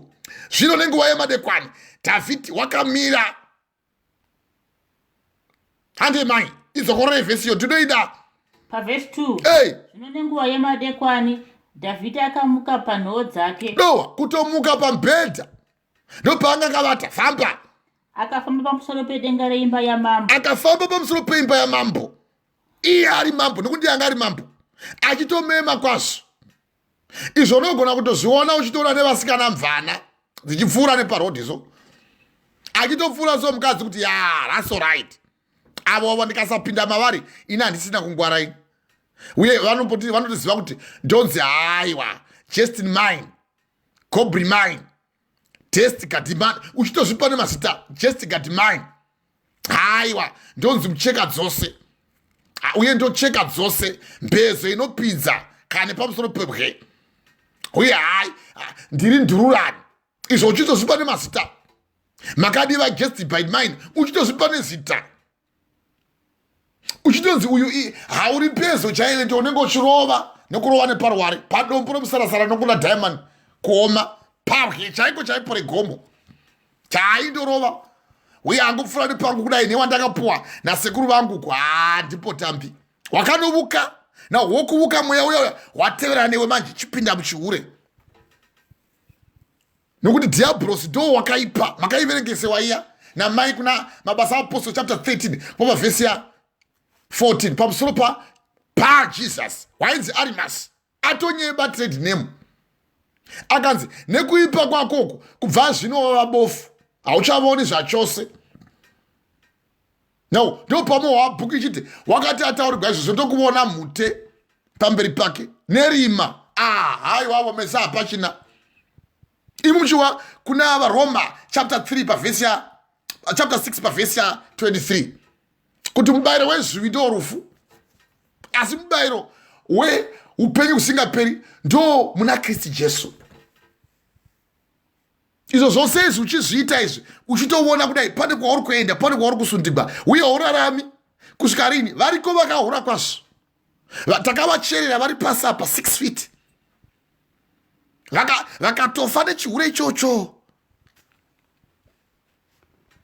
Vanorevera ichizvo togorevera tokureka kureva zvizvo uchiziva kuti pane vakafa here nyaya yechihure. Tingareka kuzvireva izvozvo. Uchairwa nyaya yepati 2 yatichabata nepati 3 yemurume aini Samson naDhelaira. Ichihure ichocho. Wada mukadzi wapinda pari ndopanoperera secret dzose ipapo. Handei maifemba vezvi. Zvino nenguva yamadekwana Dhavhidhi akamuka panhovo dzake akafamba pamusoro pedenga reimba yamambo. Akaona aripo padenga mukadzi wakanga akanaka kwazvo. Ndozotaura shoko raMwari. Wanga akanaka kwazvo. Now pakuona kwake ndo zvinongonetsa chete. Izvo pango waingovonawo zvange zikadzi risina kana nebasa rose. Now handisi kutuka vakadzi. Pakuona kwake kwete kwaMwari. Nekuti Mweya Mutsvene haamboti iwe uchiona mukadzi wakanaka iwe wakapukupuku. Kuna Jobho chapter 31. Pakuona kwake. Now izvo achizviita izvo meso ake ndianga afadziwa. Zvakanaka kudliwa. 2 zofadza meso, Genesis chapter 3 pavhesi ya 6. Zofadza meso uye zvongwadza pfungwa. Saka iye kwete patiri isusu nokuti patiri hatimuzivi mukadzi wayo Yesu. Asi iye pakuona kwake manje. Handi mai. Pavhesi 3. Hey. Dhavhidhi akatuma munhu kundobvunza kuti mukadzi uyu ndianiko. Wazviona manje. Otoita zviya zvokundonyengegwa manje. Gwevedzo. Kwete toti gwevedzo. Na gwevedzo nokuti chinda unonditaurirawo kuti mundiwisirewo kuti mukadzi ndiani uye nekunyara nokuti ndimambo. Aona pameso pake kuti izvi zvofanira kuti zvidliwe nenizvi. Uye zvofanira kuti zvigongwadza pfungwa yangu. Uye mukungwara imomo mukarega ndichiita mana handichaindi ndokundozvinyadzisira. Nokuti kana uchihura uye uri munhu uye anoda kuita zvekuvanda. Uye vanohura vazhinji unotozoziva kuti andohura kana abatwa. Mahure aya munotoona vaya vanenge vari mumasiti vaya. Uye wode vamweya uya. Wokutoti vanoda Jesu kuti vadzike tiri sitasvika noti nezita raJesu ototiti mauya here mwanakomana womunhu muranda waMwari kuuya kuzondiparadzanisa nenyama yenguva isati yakwana sezvakaitwa kuna Regioni achinzi ibva. Nokuti Regioni zvaireva kuti takawanda. Nokuti vanozopinda musiti meya 1 vamwe vanenge vaitwa nemweya yenjuzu yatoti rega kusiyana nechihure nekuti unonotora nemweya yakaipa watova kuti asangana nehure iye ava hurewo. Kana wasangana nemweya ane njuzu wavavo juzu. Na wasangana nenjuzu ikoko wewopo mukadzi wako futi njuzu. Pamusoro penjuzu mozvara zvivana zvijuzu. Ndo pomoti kwaita nodzera. Hainodzera. Aiwa zvatisi nodzera izvi pane vakatanga mavamba. Kana Mwari vachiti regai vanoreva kuti generation mukawa kuna Deuteronomy chapter 6 pavhesi ya 5. Ndiri Mwari vane godo. Uye ndino Mwari anorova zvivi zvavabereki kuvana vavo kubva kurudzi rwechitatu kusvika kurudzi rwechina gwevanondivenga. Now ndichitira zuru nezuru nemazana nemazana vanondida. Zvino kana uchifungidzwa kuti Mwari kana vachizorova from the 3rd to the 4th generation iwe uchimupenyu iwe uchitoo 5th generation yako mwana wako kwaanozotevera kumwana womwana wako kumwana womwana womwana wako iwe uriwo waisora ndiwo wabheja njugai ndiwo wagwanda njuga. Now yokurova manje iwe ndiwo waisora yakurova manje njuga yarova mugwandi iwe ndiwo waigwanda ndiwo waisora iwe waipesura kudai hatichirovai second pa varoga. Generation yako manje waipa yose mweya wekufeva. Uyu ndi Dhavhidhi. Na zvikava nezvibereko mukati mezvaakaita izvi tichaiwa ndima iyoyi. Kana muchiona chikuti kuno kuDACC Dunamis Assembly of Christ Church tinobata verse to verse nemushazo wamharidzo idzi tens and tens of years to come, generations to come. Zivai kuti pane vakadanirwa chokwadi yamufanira kutevera kuti mutize muzvivi. Tizai upombwe. Iye haana kutiza. Imuchiwa Paul achitizai upombwe iye haana kutiza. Muchazowa negwiyo gwaakazoimba. Akaona nemeso ake kuti zvakanaka kudliwa izvi zvofadza meso uye zvongwadza pfungwa. Handei mai. Dhavhidhi ndo paakatuma munhu kundobvunza kuti mukadzi uyu ndianiko. Now ndopo mamava mumwe akati chiwa manje magwevedzi anouya nemashokoso watumazvi uye vanotumwa vanenge vachipuwa bhasera hanengangotumwi mahara zvenyu. Ngudi bali pataitokura isakatonyengesa. Hatina kumponyenga mazera edu chaicho hatina kumpoita zvokutombonyenga kuti kwai waka ndezvaiko zvino zvokuti kana mwana akanyengwa oti ndeipi kana akasambotodavira kuti aseri kweyako kana akasangodaro cheto waruza. Havachambombiri mazuva ano varume kana wangoti ko ndeipi ko nekuseri kweyako. Hino isikare patakanyenga mamai edai zvaitonetsa. Waitoenda neseri kudai kutononerera kudai kutenderera wangu mkazi uyu hada kungototi force ndakatombotendera ndikamudawo izvo zvose ndichiitawo asi ndakanga ndichitotumawo hazvanzi yangu ari kumusha uko kuti ichi ndaombondombomubudza aisisiri zvene mai gweredzo raripo hino apa ndouya muri kuwa gweredzo iri raitovapo bvunzai kana mukwasha wangu uyu mawewe aitovawo nemagweredzo wakewo kunyenga mwana wangu uyu mai mawewe vakabvisa pfuma ndozvatongomudira uye anoda mukadzi wake uye hauri ndozvatongomudira ini. Now zvose izvi tichitaura toda kuti uwisise kuti kana tichiti fambai nentima yekururama muna Mwari, Mwari vane simba rekubvisa zvose zvivi ndosaka tanga kuparidza ipepe kururamisa rudzi. Ari iye David wakazouya kutoruramisa rudzi. Na wakazoruramisa rudzi kuna second otoruramisa second Samuel chapter 21 uko ndokwanga ururamisa rudzi uko. Wanga atoresvako akaruramisa rudzi gwake iye nokuti Mwari vanga vati ndatorwanga ndopakaruramisa rudzi gwake kwevaJudha naiye Benjamini mwana waBenjamini Sauro ototi Mwari ndibetsere akatonoipa guyo kuna mapisane ma51 muchamuwa handei mai chimbidzikai tipedze nekukasika chimbidzikai zvenyu mai fambai mukadzi wangu chimbidzika mumwe akati kwahazi iye Bhatishebha mukunda waErimi kuna kuti havasiye mukadzi waEri Bhatishebha mukadzi waEri here handei mama mukunda waEri kuna kuti wakaberekwa naErimi ari mukadzi waErima kuna kuti mwana waberekwa hako haasiri yeye naiwewe Espinau mwana wamudzviti haasiri yewe naiwewe Esther mwana wokwazinyamako handoti ndiye asi ndimi gwevedzizvi chitaurai naye ndimunogona kundibudza. Na izvi zvinoitwa pakunaka kana vari vakadzi. Zvasiyana nesu takawana vakadzi asi takatopindawo musvina nekuti vamwe venyu tanga takaderomo asi takashambidzwa asi takaitwa vatsvene asi takaruramiswa nezita racho Jesu Kristu nomweya waMwari wedu ndovakazotibisawo muchihure imomo taitombovamo tikabvamo tichimanya muturu inovava imomo.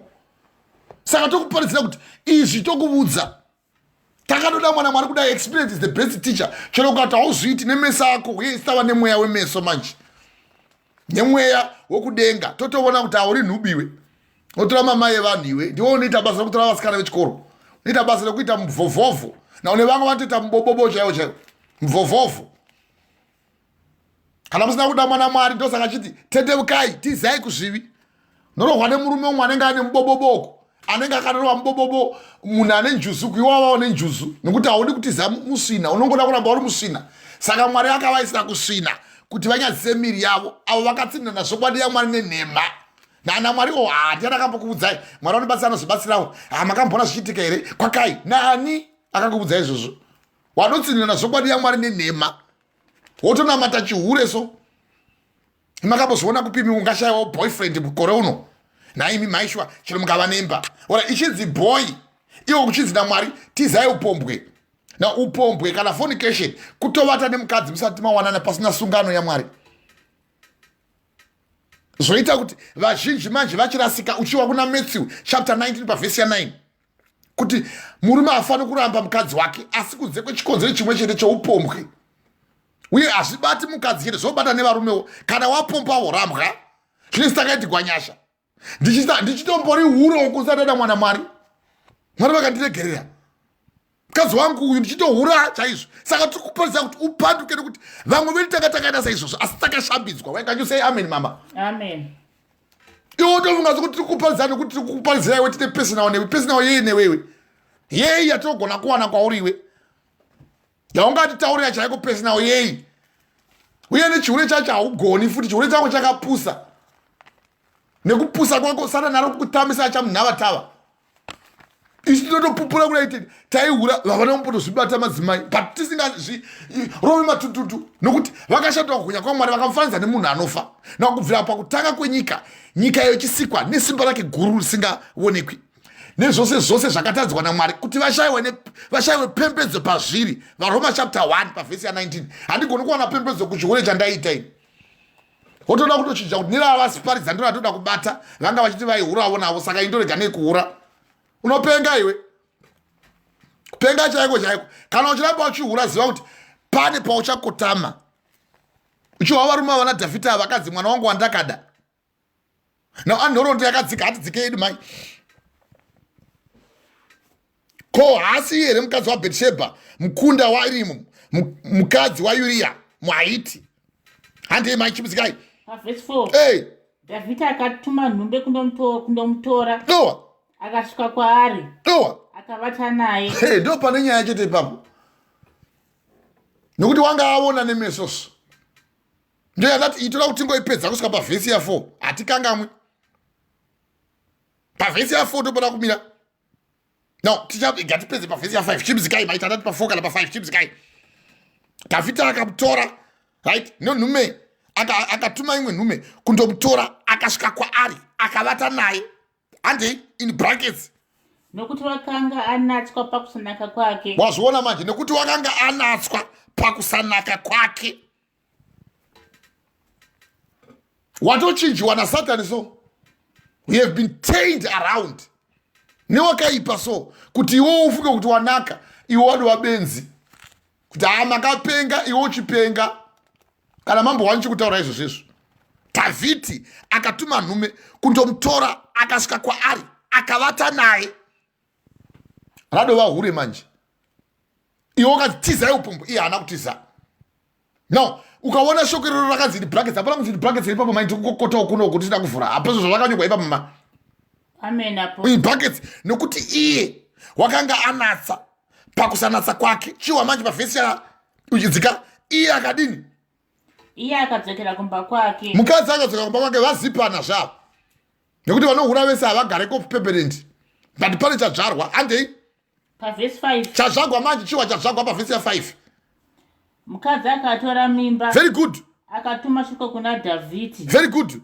akamuudza ndo pakatanga nyaya ipapa ndo patida kugumira papati 1 apa tichibata dzimwe ndima tipedze chikari ichi saka chivi chose chinoitika murima unosvika pakufumugwa chete namwari saka vanokunyadzisa mwari woti right hatichitaurirana panapa chero zvivi zvangu zvakasvika seropa wauya wambotohura wahura manje wauya manje mari yapera wapedzewa nemahure maivo tichitipai mari yeusavi wampopopota wadini wampera manje woti right fine ndo result mari hamuna saka maiisepi uchada kumboita mano ndabigwa wodi naunema dzakaipa manje nokuti unosvika pakubahwa wantohura wauya manje wasongana nezvimwe zvinhu zvakutunda ipapo magwere zvose zvavo pauri manje izvo ndowotonetsa manje hauchagoni kana kuchihwisisa ndiwotopa dambudziko kumurume kana kumukadzi asi ndiwo wakaisoroko no variko vamwe vanodzikinurwa namwari nekuda kuti ngomwa dziriko dzakaberekwa dziriko dziri ngomwa dzichibuda mudumbu ramai vake na dzimwe dzikaitwa ngomwa nekuda kuvana na dzimwe dzikaitwa ngomwa nekuda kwoushe hwamwari Matthew chapter 19 kubva pavhesi ya11 anogona kugamuchira shoko iri ngaarigamuchire uye vanogona kugamuchira ndo vakazvipiwa kuno kuti pane vamwe vakatopiwawo kutenda mavari namwari kuti mwari avadzikinure uye pane vamwe vakatopiwawo ushushwa mukati menyama dzavo kuti mwari vataridze simba ravo Paul anotaurako kuna 2 Corinthians chapter 12 pavhesi ya7 kuti nemunzwa uri mukati menyama yangu iye ari muranda wamwari waitonzi iye achibvisa nguvo dzake kuna 2 Corinthians chapter 12 kubva pavhesi ya12 achibvisa nguvo dzake achiisa pakati pevanhu vanogwara nevakanga vari panhovo nevaigwara njere vaisunungurwa iye achitaura kuti nemunzwa uri mukati memwoyo wangu mukati menyama yangu katatu ndakabvunza mwari vakati nyasha dzangu dzakukwanira no pane vamwe vanogona kusangana nematenda asi nei nekuti andohura zvekuda uye vagotoziva kuti ndozvakaipa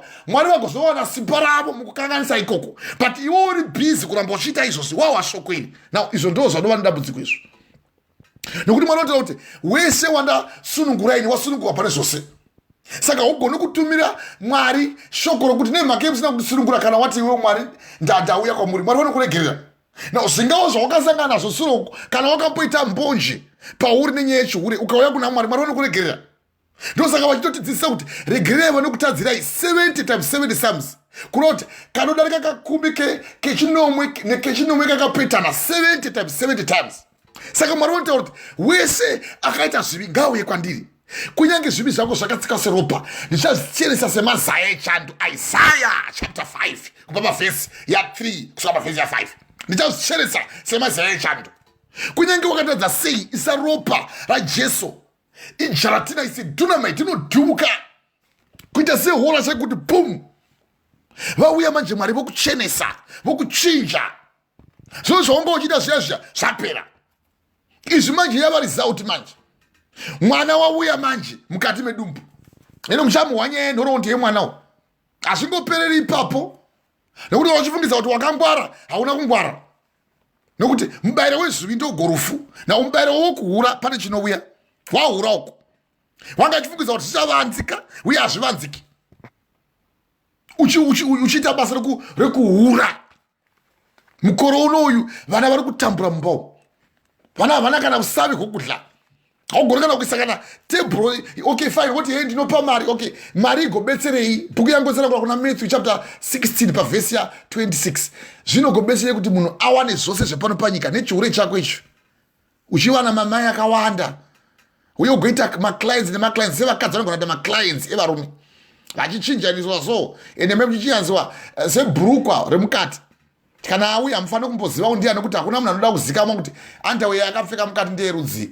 Ungatoziva mukadzi wako kana nemurume wako. Hino nechihure ichi chaunenge uchiita ichi, mamwiwa wauya wakurura bhurugwa. Na uri zimpuya wauya panapa, ndlovu wauya wakurura bhurugwa sedununu sebenzi, wauya penalty wauya wakurura bhurugwa sedununu sebenzi kudai, wauyavo uyo wauyavo unongokuzhiwa. Kuti wavarume vachiti hakutekwa maimponesuku. Pane mweya umwe wausina kugona kana kukumbirira wadaiti ruramisai dzinza renyu. Kuna 2 Samuel chapter 21. Akaruramisa dzinza yake Dhavhidhi nezvaakanga aita, wakazoruramisa dzinza rakewo. But achiita zvaaita izvi, wakashungurudzika kwazvo. Akashaya kuti ndodinini. Ndo zvazvaita izvi. Ototsvaga mano, muchazova mano iwoye part 2. Asi toda kuti pedze tingobata dzimwe ndima dzinoenda nepataverengapo. Munoita chihure so tofunga kuti ndihwo ushasha. Izvo ndo kunyura. Ndo umizha, ihwo ndo utununu. Wakaita sungano iwe nemeso ako. Ko ini ndikagozopinda mukadzi womwe munhu, ini ndakaita sungano nemeso angu kuti zvadini. Job chapter 31 pavhesi ya 1. Ndakaita sungano nemeso angu. Ndikada musikana ko ndikangotana mukadzi wopangu parutivi kuti zvidini. Job chapter 31 pavhesi ya 1. Pavhesi ya 9. Kana moyo wangu uchinge wavandira mukadzi wendaigara naye, mukadzi wopangu parukova parutivi, your neighbor, kana kuti waita kusimura usikana kuti uroko. Vamwe vo ngavauye vakotamire pamusoro pake, vamwe ngavauye vakuirewo pamusoro pake. Kureva kuti kana mukadzi wako iwo wandohurawo mukadzi wako ngavauye ahurewo titi for tat. Iwo wauyawo nenjuzu hadzi, iyo wauyawo nenjuzu rume, musangane mukati. Ngasangane mumwe naumwe chete. Nungune nyoka tione abayiwa ngabude. Ubayiwe imomo urimo imomo. Nokuti mavanyama imwe chetezvo. Izvo vanozive chitogoreka kuzvireva zvinhu mushoko raMwari. Kana ndichinge ndavandira mukadzi wopangu parutivi, kana mwoyo wangu uchinge wavandira mukadzi wandaigara naye, vamwe vo ngavauye vakotamire pamusoro pake, ngavauye vakuirewo mukadzi wangu. Job chapter 31 pavhesi ya 9 na 10. Iye amboona nemeso ake. Saka ari kuti chero mukadzi wangu kandangohura chete nekuda mahure kwandoita kudai, mukadzi wangu Mwari tenderai kuti ahure nokuti ndiri hure. Hino kana adaro chirega uone, kana ingwe ikatoregwa vana vayo, rega uone machemere ainoita, inokubvarura. Kubvarura chaiko chaiko. Iye iye ane mukadzi wake Abigail wanga aripo, iye waona ngomukadzi nekuti washoko raMwari chikuudzai kuti Dhavhidhi akatuma nhume kuti indoona, nekuti akanga avona ari padenga mukadzi waakanga achishamba kutoona mukadzi asina nguvo kudai. Izvo ndo zvinongonetsa chete. Kuurai unoona murume ari busy pafoni pake. Chinotarisa usafunga kuti news ipono. Vanohura. Atumigwa pono manje negirlfriend yakuti girlfriend inotoita kuti chihure chirambe chiri mauri. Akakutaridza nguvo yake asina kushama chimbotitaridza mpiri wenyu mani. Zvozvo unenge uchitaridza manje nenyaya manje zvigumwe zvinongosvedza yepo yoenda mukati megrupu rekuchechi. Vakawanda vakabakwa nenyaya idzodzo. Zvakangoitikawo zvichingoitikawo sendose kana kati isi WhatsApp hatibati nemukadzi wako hatiindiko. Notumigwa nevamwe vanhu nubuso dzinoda kuhura. Sorry zvenyu. But watoti sorry tatoonazvo. Paanoti sorry paya achada kudzoka panyaya yake but paya tambotusumira paya ndaitorevesa paya sorry zvenyu. Mweya wake uhuri haudi kubuda. Rumugwai munyika. Vakawanda vakabatwa vanhu vaMwari chaizvo nenyaya yemaWhatsApp iyoyi. Nenyaya yechihure iyoyi. Ngavanzira vanhu vari pano panyika asa haugoni kuvanzira vanhu vari kudenga. Achivanza Dhavhidhi waifunga kuti zvichangoperera zvoga ipapo. Wamuona asina nguvo. Akanaka.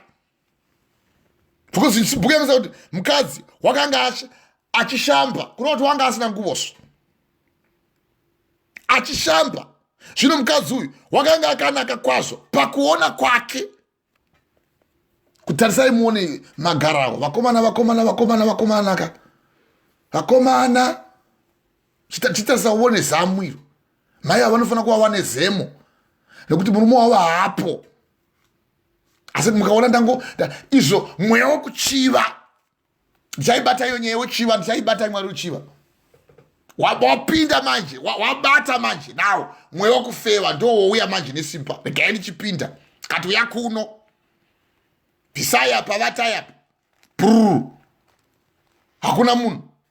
Watoumburudza mai vevanhu. Now, ivo havachagari varimo zvino kuti ndezvekuba izvi. Zvechihure zvichitsotsi choga nekuti chigemu. Nekuti kana ukabakwa uchiita chigemu zvakufanira nebhora sore 90 minutes. Bhora i90 minutes. Harirambi chitangwa chino pakadzi extra minutes. Haungarambi uchiisa ma-extra minutes extra. Zvino pazvinoguma. Unofunga kuti bhora raunotamba iroro njuga dzaunotamba idzi unofunga kuti charangoramba uchingorova chete. Uchagwanda ruzi. Chagwanda ruzi nechihure chako ichochi. Nepamwe pauchasvika paunonzi takubatai manje. Chiuyai pano. Apa ndo zvamamuchiita kapo. Mamatora mukadzi wemunhu apa. Inangu handabasa nazvo. Ndakambotaridza umwe mwana wangu kumushoko. Ndikamuti tarisa una mukadzi wangu akaiona. Zinyoka riya. Vahura manje. Handiti makaiona? Zinyoka rakamira manje pamusoro pemubhedha kudai. Kati right. Uyo wavukake uyo. Asi avahura ava. Sanganai naye nyoka iyo. Nyoka yaiti handi kusvika madana mwene womukadzi uyu. Indiri pano pamubhedha yakamira manje. Apa kuti vachibuda paya pavaihura paya zvaramba. Nyoka yakanamatira. Vangu voti isuperimpose. Muchirungu vano superimpose. Voti iphotoshop. Charo yakaita photoshop asi tozviziva kuti zvinoitikazvo. Pane vanotovuka kuti wangobata chete mukadzi wangu wanyura. Hino takakumbira denga kuti hakuna anopoti kwai makadii baba, makadii mai. Ndozvatakakumbira izvo. Anotorwa nemheni muromo wako unoenda padivi uko. Kana angoda kungobata mai ava. Zvine wewe nemuromo wako uyu wakangoreruka so. Ungoti chero zvawangohwa so kuti zvakanaka. Kana wangohwa kuti baba ava vane mari navo. Nekuti nozvona zvakanaka kudliwa. Izvo vachizviona vakati pameso pavo kwete poumwe munhu. Dai vakanga vamboti uyai mboona mai wee. Ende vakaziva kuti vakadana vamwe varume voti mai vakanaka vanoenda negweseri ndozvoita mahuri. Kawangoti vandada hure rakati neanohurawo anokutangira kuti paunozoenda kunzi apate mwe amungandinyengi uyu anondida kauyu todosangane uyu warusa. Saka iye wakandidanirei. Musamuudza kuti haana kumbovaudza kuti ndavaona akashama. Haleluya. Izvo tichikuparidzirai kudai so. Motofunga sokuti pamwe tine personal name ndapotaura. Takakuita personal name kwa imuchidzi miri yenyu itemberi yaMwari. Kana munhu akaitadzira nani Mwari atadzira iye. Indai mungowa kuna mapisarema 53 muwe mashoko yake ochema manje nechihure chaanga aita icho guyo gwake wapinda manje mukati mentu inovava wazipigwa mapisarema 51:9 guyo gwake gwaanga oimba nezvaaita izvo. Now pane zvakazoitika kumberi zvatichabata toda kuti tingobata chete pavhesi ya6 paguyo gwake. Chibuzikai chenyu mai. Pavhesi ya 6 kusvika pavhesi ya 11 chibuzikai mai. Mapsalm 51. Pavhesi ya 6. Musoro weshoko. Rwiyo rwokuchema zvivi. Dzokororai futi. Rwiyo rwokuchema zvivi. Now, uyu ndi Davhidho. Wotochema zvivi zvake. Chibatai pavhesi ya 6 chibuzikai. Pavhesi 6. Tarirai munoda zvokwadi pamwoyo. Very good. Munoda kundidzidzisa uchenjeri mukati mavakavanda. Mazviona manje. Handei. Pavhesi 7. Chiwa manje. Ndinatsei nehisopi. Very good. Ndive wakanaka. Doa. Ndishambidzei. Doa. Ndichene kupfuura mazaya echando. Ndo zvandiri kuparidzirai kuti ndishambidzei ndive ndinochena semazaya echando. Why can't you say amen? Amen. Ndakaita zvivi ini Mwari, ndaihura ini. Saka Mwari chindibetserai. Tarirai, munoda zvokwadi pamwoyo. Kwete kuti unoti unohura ukoonyepa kuti ndichahuri ini, iwe uchihura. Isi tiri kuparidza mwoyo wako kuti utendeuke. Tarirai, ndinoda zvokwadi pamwoyo. Munoda kuti dzidzisa uchenjeri mukati makavanda mukati chaimo mwoyo wako. Uchenjeri ndo kwanofanira kuti wani ubunde mukati mukuchiva uko, mukati mehure uko. Fambai mai pavhesi ya 7. Ndinatsei nehisopi. Ndinatsei nemashoko matsvene. Ndo hisopi. Fambai mai. Ndive ndakanaka. Handei fambai mai pavhesi ya 7. Ndinatsei nehisopi. Ndive wakanaka. Famba. Ndishambidzei. Ndichene kupfuura mazaya echando. Very good. Ndive ndinotiza zvivi ndishambidzei. Ndive ndinopfuura mazaya echando. Ndanjikotei kuna Isaiah 55. Kuti kunyange zvivi zvako zvakasvipa seropa, Mwari vanouya vachikuchenesa. Wakaita zvivi, that's all right. Rwuyo rwokuchema zvivi zvaangaita. Ndatora hure ndandichihura ini. Mwari chindibetserai. Ndahwa part 1. Now, mweya weufeve, mweya wekuhura. Chindibetserai Mwari, ndanzwa ndima idzi. Handichadi kuramba ndiri hure ini. Ndakuda kuti ndichishambidzwa manje. Ndichiita mutsvene. Why can't you say amen? Amen. Ndichenesei ndive mutsvene kwazvo. Fambai mai. Pavhesi ya 8. Pavhesi ya 8. Ndinzwisisei mufaro ndive nomwoyo muchena. Doa. Kuti chinyi? Kuti mapfupa akavhuna afare. Very good. Kuti mapfupa akavhuma afare. Kuvhuma kuno kuti mapfupa ye akati ngondogondo. Ndafa manje ina ndichahwisi kundodini. Ndishambidzei Mwari. Ndinzwisisei mufaro ndive nomwoyo muchena mukati mandiri kuti ndahwa kuti ndakaita zvivini. Ndahwa kuti ndiri hure. Pati Mwari ndibetserei. Mwari itai kuti mweya wangu uve unosumuka. Pavhesi ya 9 manje chibuzikai. Pavhesi ya 9. Vanzirai zvivi zvangu chiso chenyu. Very good. Ndivanzirei zvivi zvenyu chiso changu kuti ndive nditarise imwi. Vanzirai zvivi zvangu chiso chenyu.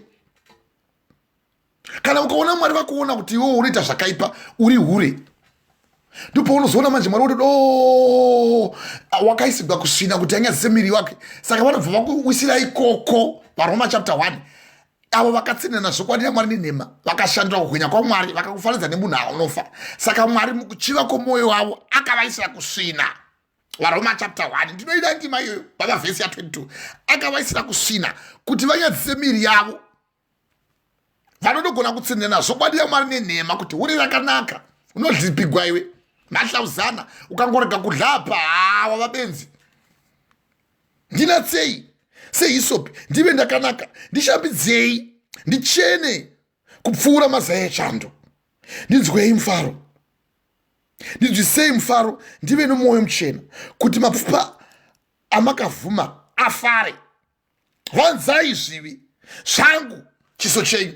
Handei mai. Chidzimai chii? Dzimai zvakaipa zvangu zvose. Wazviona manje. Chidzimai henyu Mwari.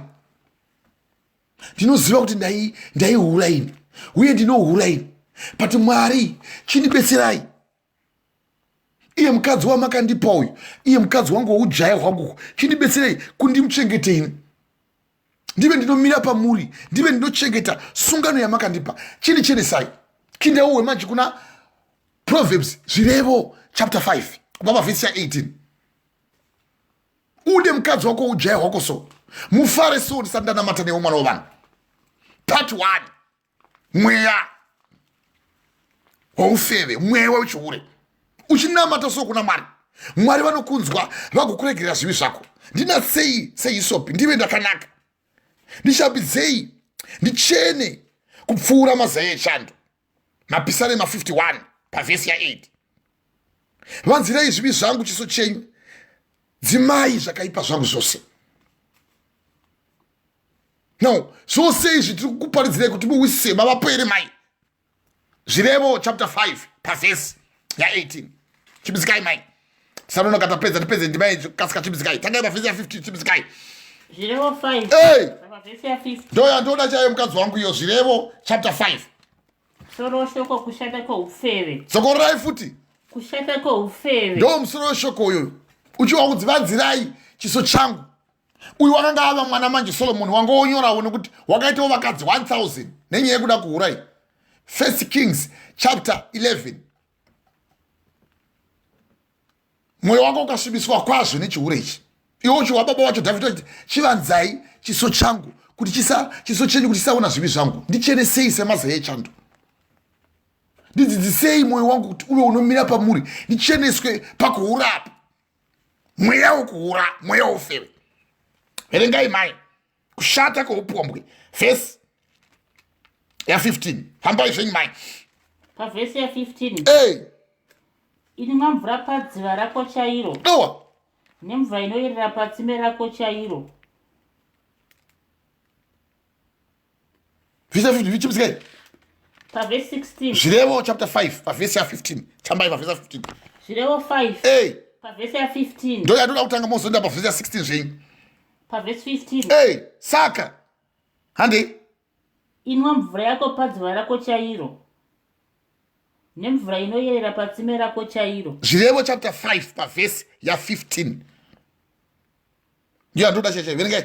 Zvirevo 5. Pavhesi ya15 ndo chaichai ndiyo verengai. Pavhesi ya15. Inwa mvura padziva rako chairo. Kureva kuti pamukadzi wako chaichai.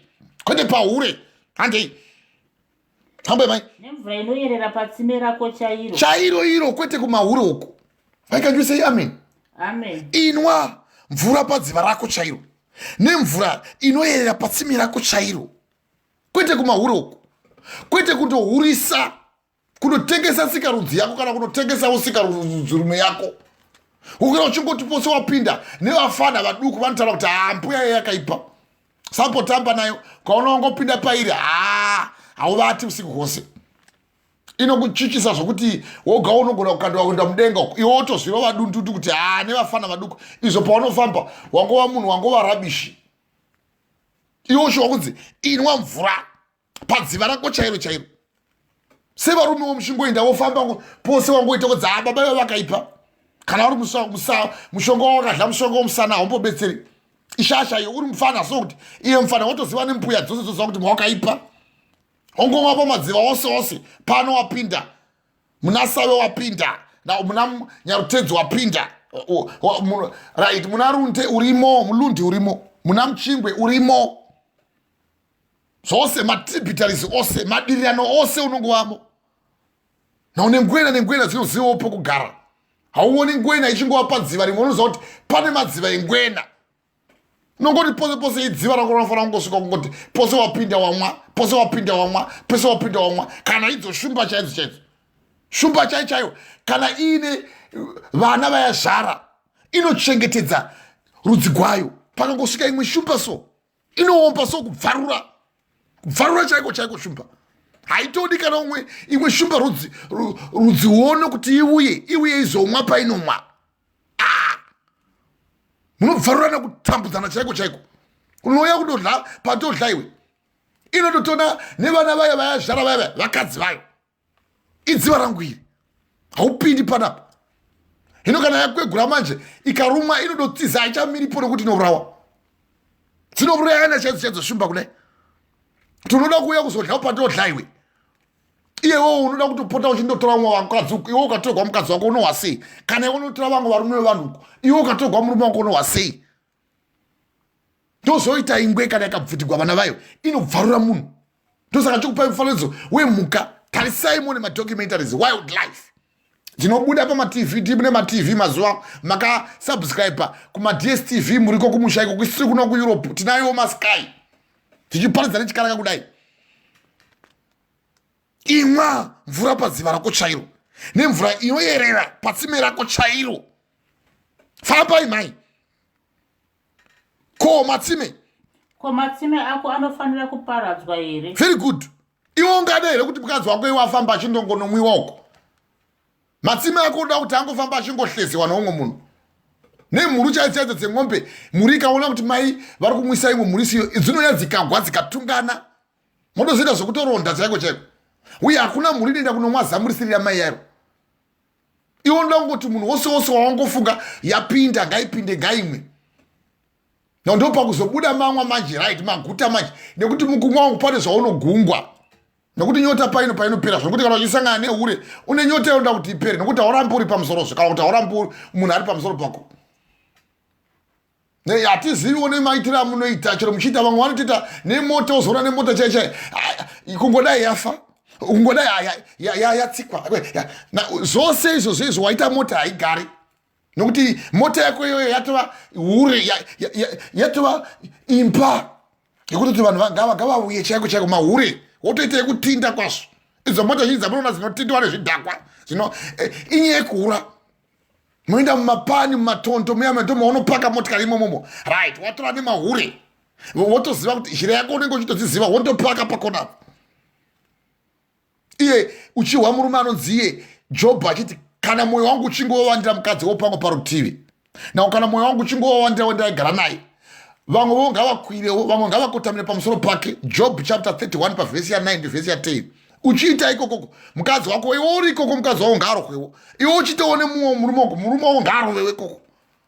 Kana muchisangana uye achiuyawo neshumba yake inobdzova, iwe uyawo neshumba rodzigadzi yake yodzova, right, imba yenyu yoputsika, nokuti vasangana pamwe chete yava mhombwe, nokuti mava zvifevemeseka. Saka uyo ngaachifewawo. Inesvisa hatidero muno. Iwo Job waikurudzira kuti vanhu ngavatize zvivi. Mukadzi wangu ngaarege kuhura, ine handifani kuhura, handifani kufeva, handifani kuita mweya waufeve, mweya wokuhura. Chero ndiri kuzhogo ndiri hure so, ngandichengetedze muviri wangu so. Neta basa rokufamba uchisumudza magara wako nyika yose ichiona so. Ndabasa kane murume handabasa naye. Alright, zvasina basa handamuporoorwa. Alright, uchifunga zviri nomoyo izvozvo zvauri kuita izvozvo. Hai ndongori bachelor, hai zvikuroora izvi vakadzi vanonetsa. Vanonetsa iwe nekuti iwe ndiwo unonetsa. Varume vanonetsa, iwe ndiwo unonetsa iwe.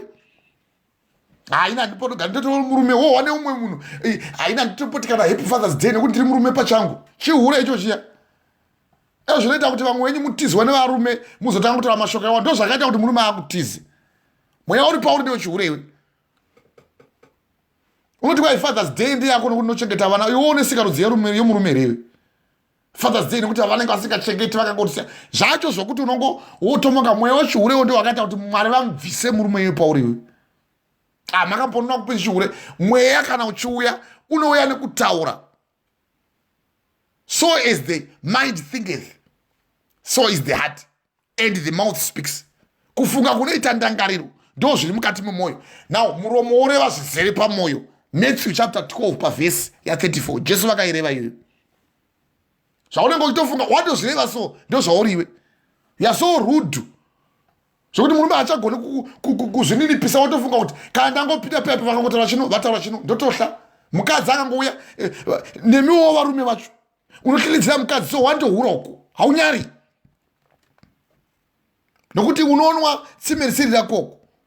Unongoti matsime ose waona uyai dhidha wadhidha, pose pawangoona wapinda. Inwa mvura padziva rako chairo, nemvura inoyerera patsime rako chairo. Ko matsime ako anofanirwa kuparadzwa here? Ndiye anoda kuti mukadzi wake abve pari. Chinda yenyu munongonozipigwa uko. Imozodzoka kuno kana mazipigwa mouya kuno. Iro benzi ronondika mukadzi wangu ndiye unonakigwa uko. Kukupenga kwakaona uchivarungu kuti kwai hatitogona kungoti iwe unonozipigwa uko.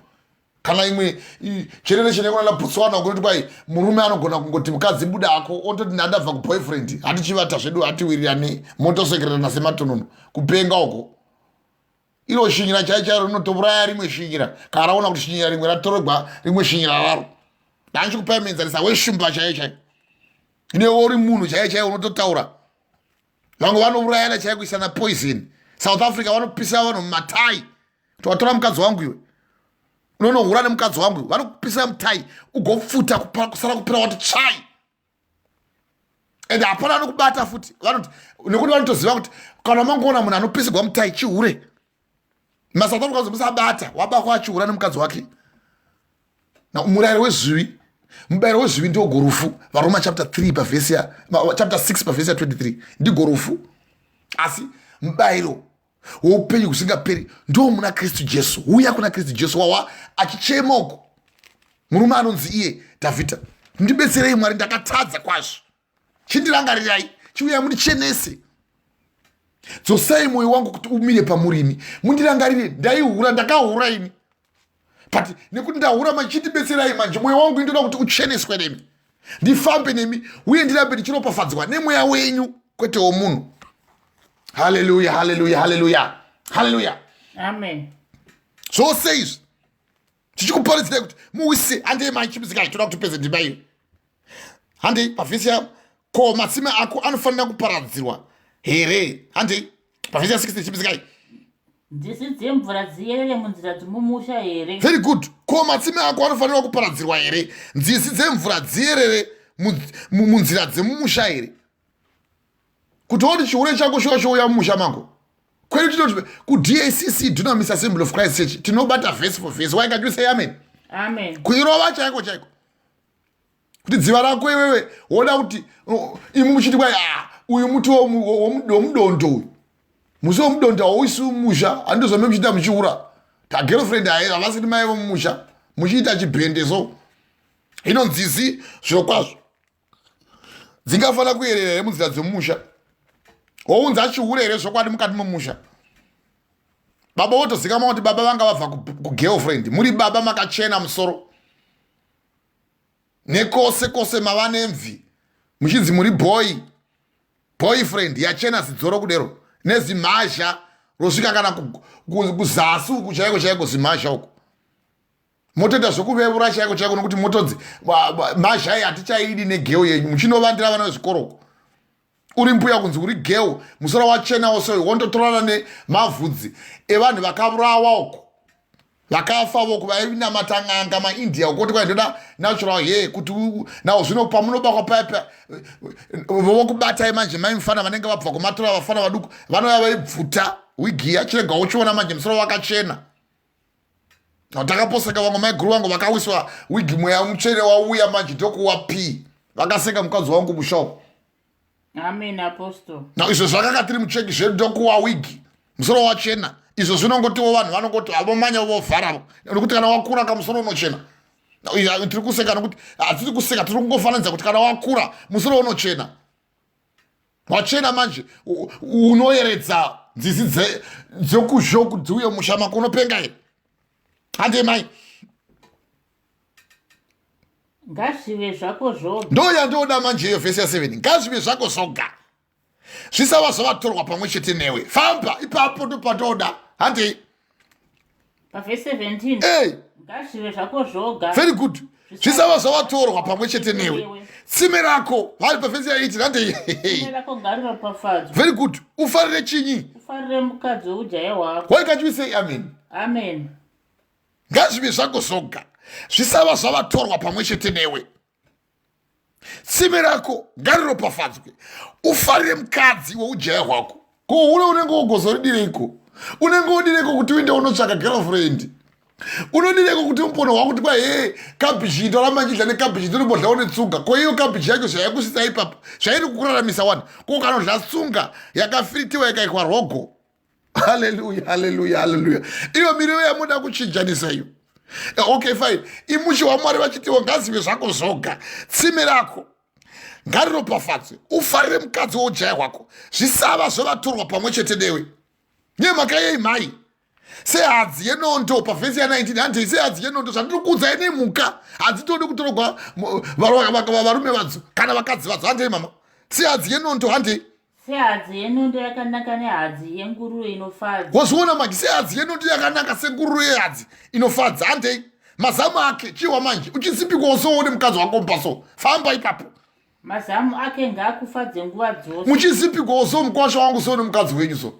semazipiko amunoitwa so mkwasha wangu wamawewe mazamu ake ngaakufadze nguva dzose udini ugara uchigutswa nerudo rwake. Why can't you say amen? Nemhaka yei nekuti iwe mwanakomana wangu uchadini uchagutsirwa iko nomukadzi wokumwe. lowa handi uchatambudzikireko veregai zviripo nokuti iwe mwanakomana wangu uchagutsikireiko nemukadzi wokumwe uchambundikireiko chifuva chomwe ndo zvayakanyogwa handiti. Amen. Verengai zviripo no important verse of this scripture. Verengai uchambundikireko sagai pavhesi ya 15 chipisikai ko matsime ako handei nekuchangamuka mai chipisikai verse 15 inwa mvura padziva rako chairo lowa nemvura inoyerera patsime rako chairo. uchizipikwa so netsime rako famba vhesi ya 16 ko matsime ako anofanira kuparadzirwa here? matsime ako anofanira kuparadzirwa here? nzizi dzemvura dzinoyerera handei nzizi dzemvura dziyerere munzira dzomumusha here? hazvigoni izvozvo handei pavhesi 17 ngazvive zvako zvoga zvisava zvavatorwa pamwe chete newe. Tsime rako ngariropafadzwe ufarire mukadzi woujaya hwako sehadzi yenondo yakanaka nehadzi yengururu inofadza. Mazamu ake ngaakufadze nguva dzose. Urege handei ugare uchidini ugare uchigutswa norudo rwake nguva dzose so hauchatsvagi hure. Haleluya haleluya handei nokuti iwe mwanakomana wangu uchagutsirireiko handei nokuti iwe mwanakomana wangu uchagutsirwa iko nomukadzi wokumwe. nemhaka yeiwo uchadiniwo futi uchambundikireko chifuva chomweni. very good nekuti nzira dzomunhu dziri pamberi paJehovha. very good ndiye anodini ndiye unoyera makwara ake ose. very good. Why can't you say amen? Amen. Nzira dzose dzewakarurama dzinobatwa naMwari nokuti nzira dzomunhu dziri pamberi paJehovha ndiye anoyera makwara ake ose. Why can't you say amen? Amen. Dai Mwari vangu varopafadza kutora kwamashoko avo. This is part 1 mweya wekufeva mweya wechiuri. Dai Mwari vangu varopafadza nyasha dzaJesu Kristu wedu rudo rwaMwari Baba nekuwadzira kwomweya mutsvene dai zvanga zvava nesu kubva zvino nekusingaperi. Amen. Ndavakuda kunamata nemi ndichikumbira nyasha dzekudenga kuti dziwadzane nemi. Mwari vakuitei vatsvene kwazvo. Hallelujah. Praise God. Hallelujah. Amen. Mwari makanaka ndinoda kutendai panguva ino.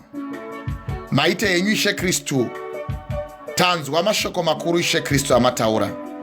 Baba maita nevana venyu tanzwa ukuru hwenyu.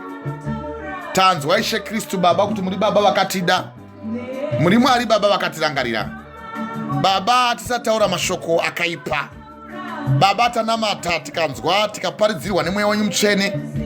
Tikanzwa Ishe Kristu Baba mweya mutsvene uchitidzidzisa pamusoro pemweya weufeve, mweya wekuura. Mwari tibetserei mutishandure. Mwari maita henyu panguva ino tinotenda tichikumbira nyasha dzekumusoro kudenga kuti dzigare pamusoro pedu. Baba tanzwa mashoko makuru emurume anonzi iye Dhavhidha. Dhavhidhi warasika atadza kumira pamberi pamwe pamberi penyu iye ari iye mwana wamakada. Baba tanzwa mashoko anosiririsa kwazvo asi Mwari muri Mwari vanorangarira vana venyu. Tikanzwa rwiyo rwake rwaazoimba asi Ishe Jesu Kristu tanzwa mashoko makuru ekuti iye Dhavhidhi akaona mukadzi waUria achishamba. Zvino mukadzi uyu wakanga akanaka kwazvo pakuona kwake. Dhavhidhi akatuma nhume kundobvunza kuti uyu mukadzi uyu ndewani. Mukadzi uyu akanzwikwa neimwe nhume kuti mukadzi wemwanakomana waArimu, mukadzi waUria muHaiti. Dhavhidhi akatuma nhume kundomutora, akasvika kwaari akavata naye, akava anofeva. Mwari tikanzwa dzidziso guru yekuti zvadero akava anonyangadza chiso chenyu. Mukadzi akatora mimba akatuma shoko kuna Dhavhidha. Dhavhidha akamuudza. Tikazonzwa shoko guru ramataura Ishe Kristu, muchitaura Ishe Kristu pamusoro pekuchema kwake, akauya pamberi penyu aine musodzi achiungudza akati, Ishe Jesu Kristu nditsvenesei chenesai upenyu hwangu. Baba ndakakutadzirai, ndinokumbira nyasha dzekudenga. Tikanzwa chitarirai, munoda zvokwadi pamwoyo wangu. Mapisarema 51 pavhesi ya 6. Munoda zvokwadi pamwoyo wangu. Munoda kuti dzidzisa uchenjeri mukati makavanda. Ndinatsei neisopo, ndive ndakanaka. Ndishambidzei ndichene kupfuura mazaya echando. Ndinzwisisei mufaro, ndive nemwoyo muchena, kuti mapfupa amakavhuna afare. Vanzirai zvivi zvangu chiso chenyu, dzimai zvakaipa zvangu zvose. Mapisarema 51 kubva pavhesi ya 6 kupedzisira pavhesi ya 9. Mwari tikanzwa mashoko makuru amataura kwazvo muchitidzidzisa kubva kuna zvirevo pamusoro pekururamisa rudzi rwedu, kukururamisa Ishe Kristu upenyu hwedu mamuri. Mwari munotida, muri Mwari makatirangarira, uye muri Mwari Ishe Kristu vanouya kuzotidzidzisa. Makwara Baba ekutiisa kwamuri. Baba makatida, mukarangarira kutadza kwedu kwose, mukati chiuyai mose ndikuchenesei.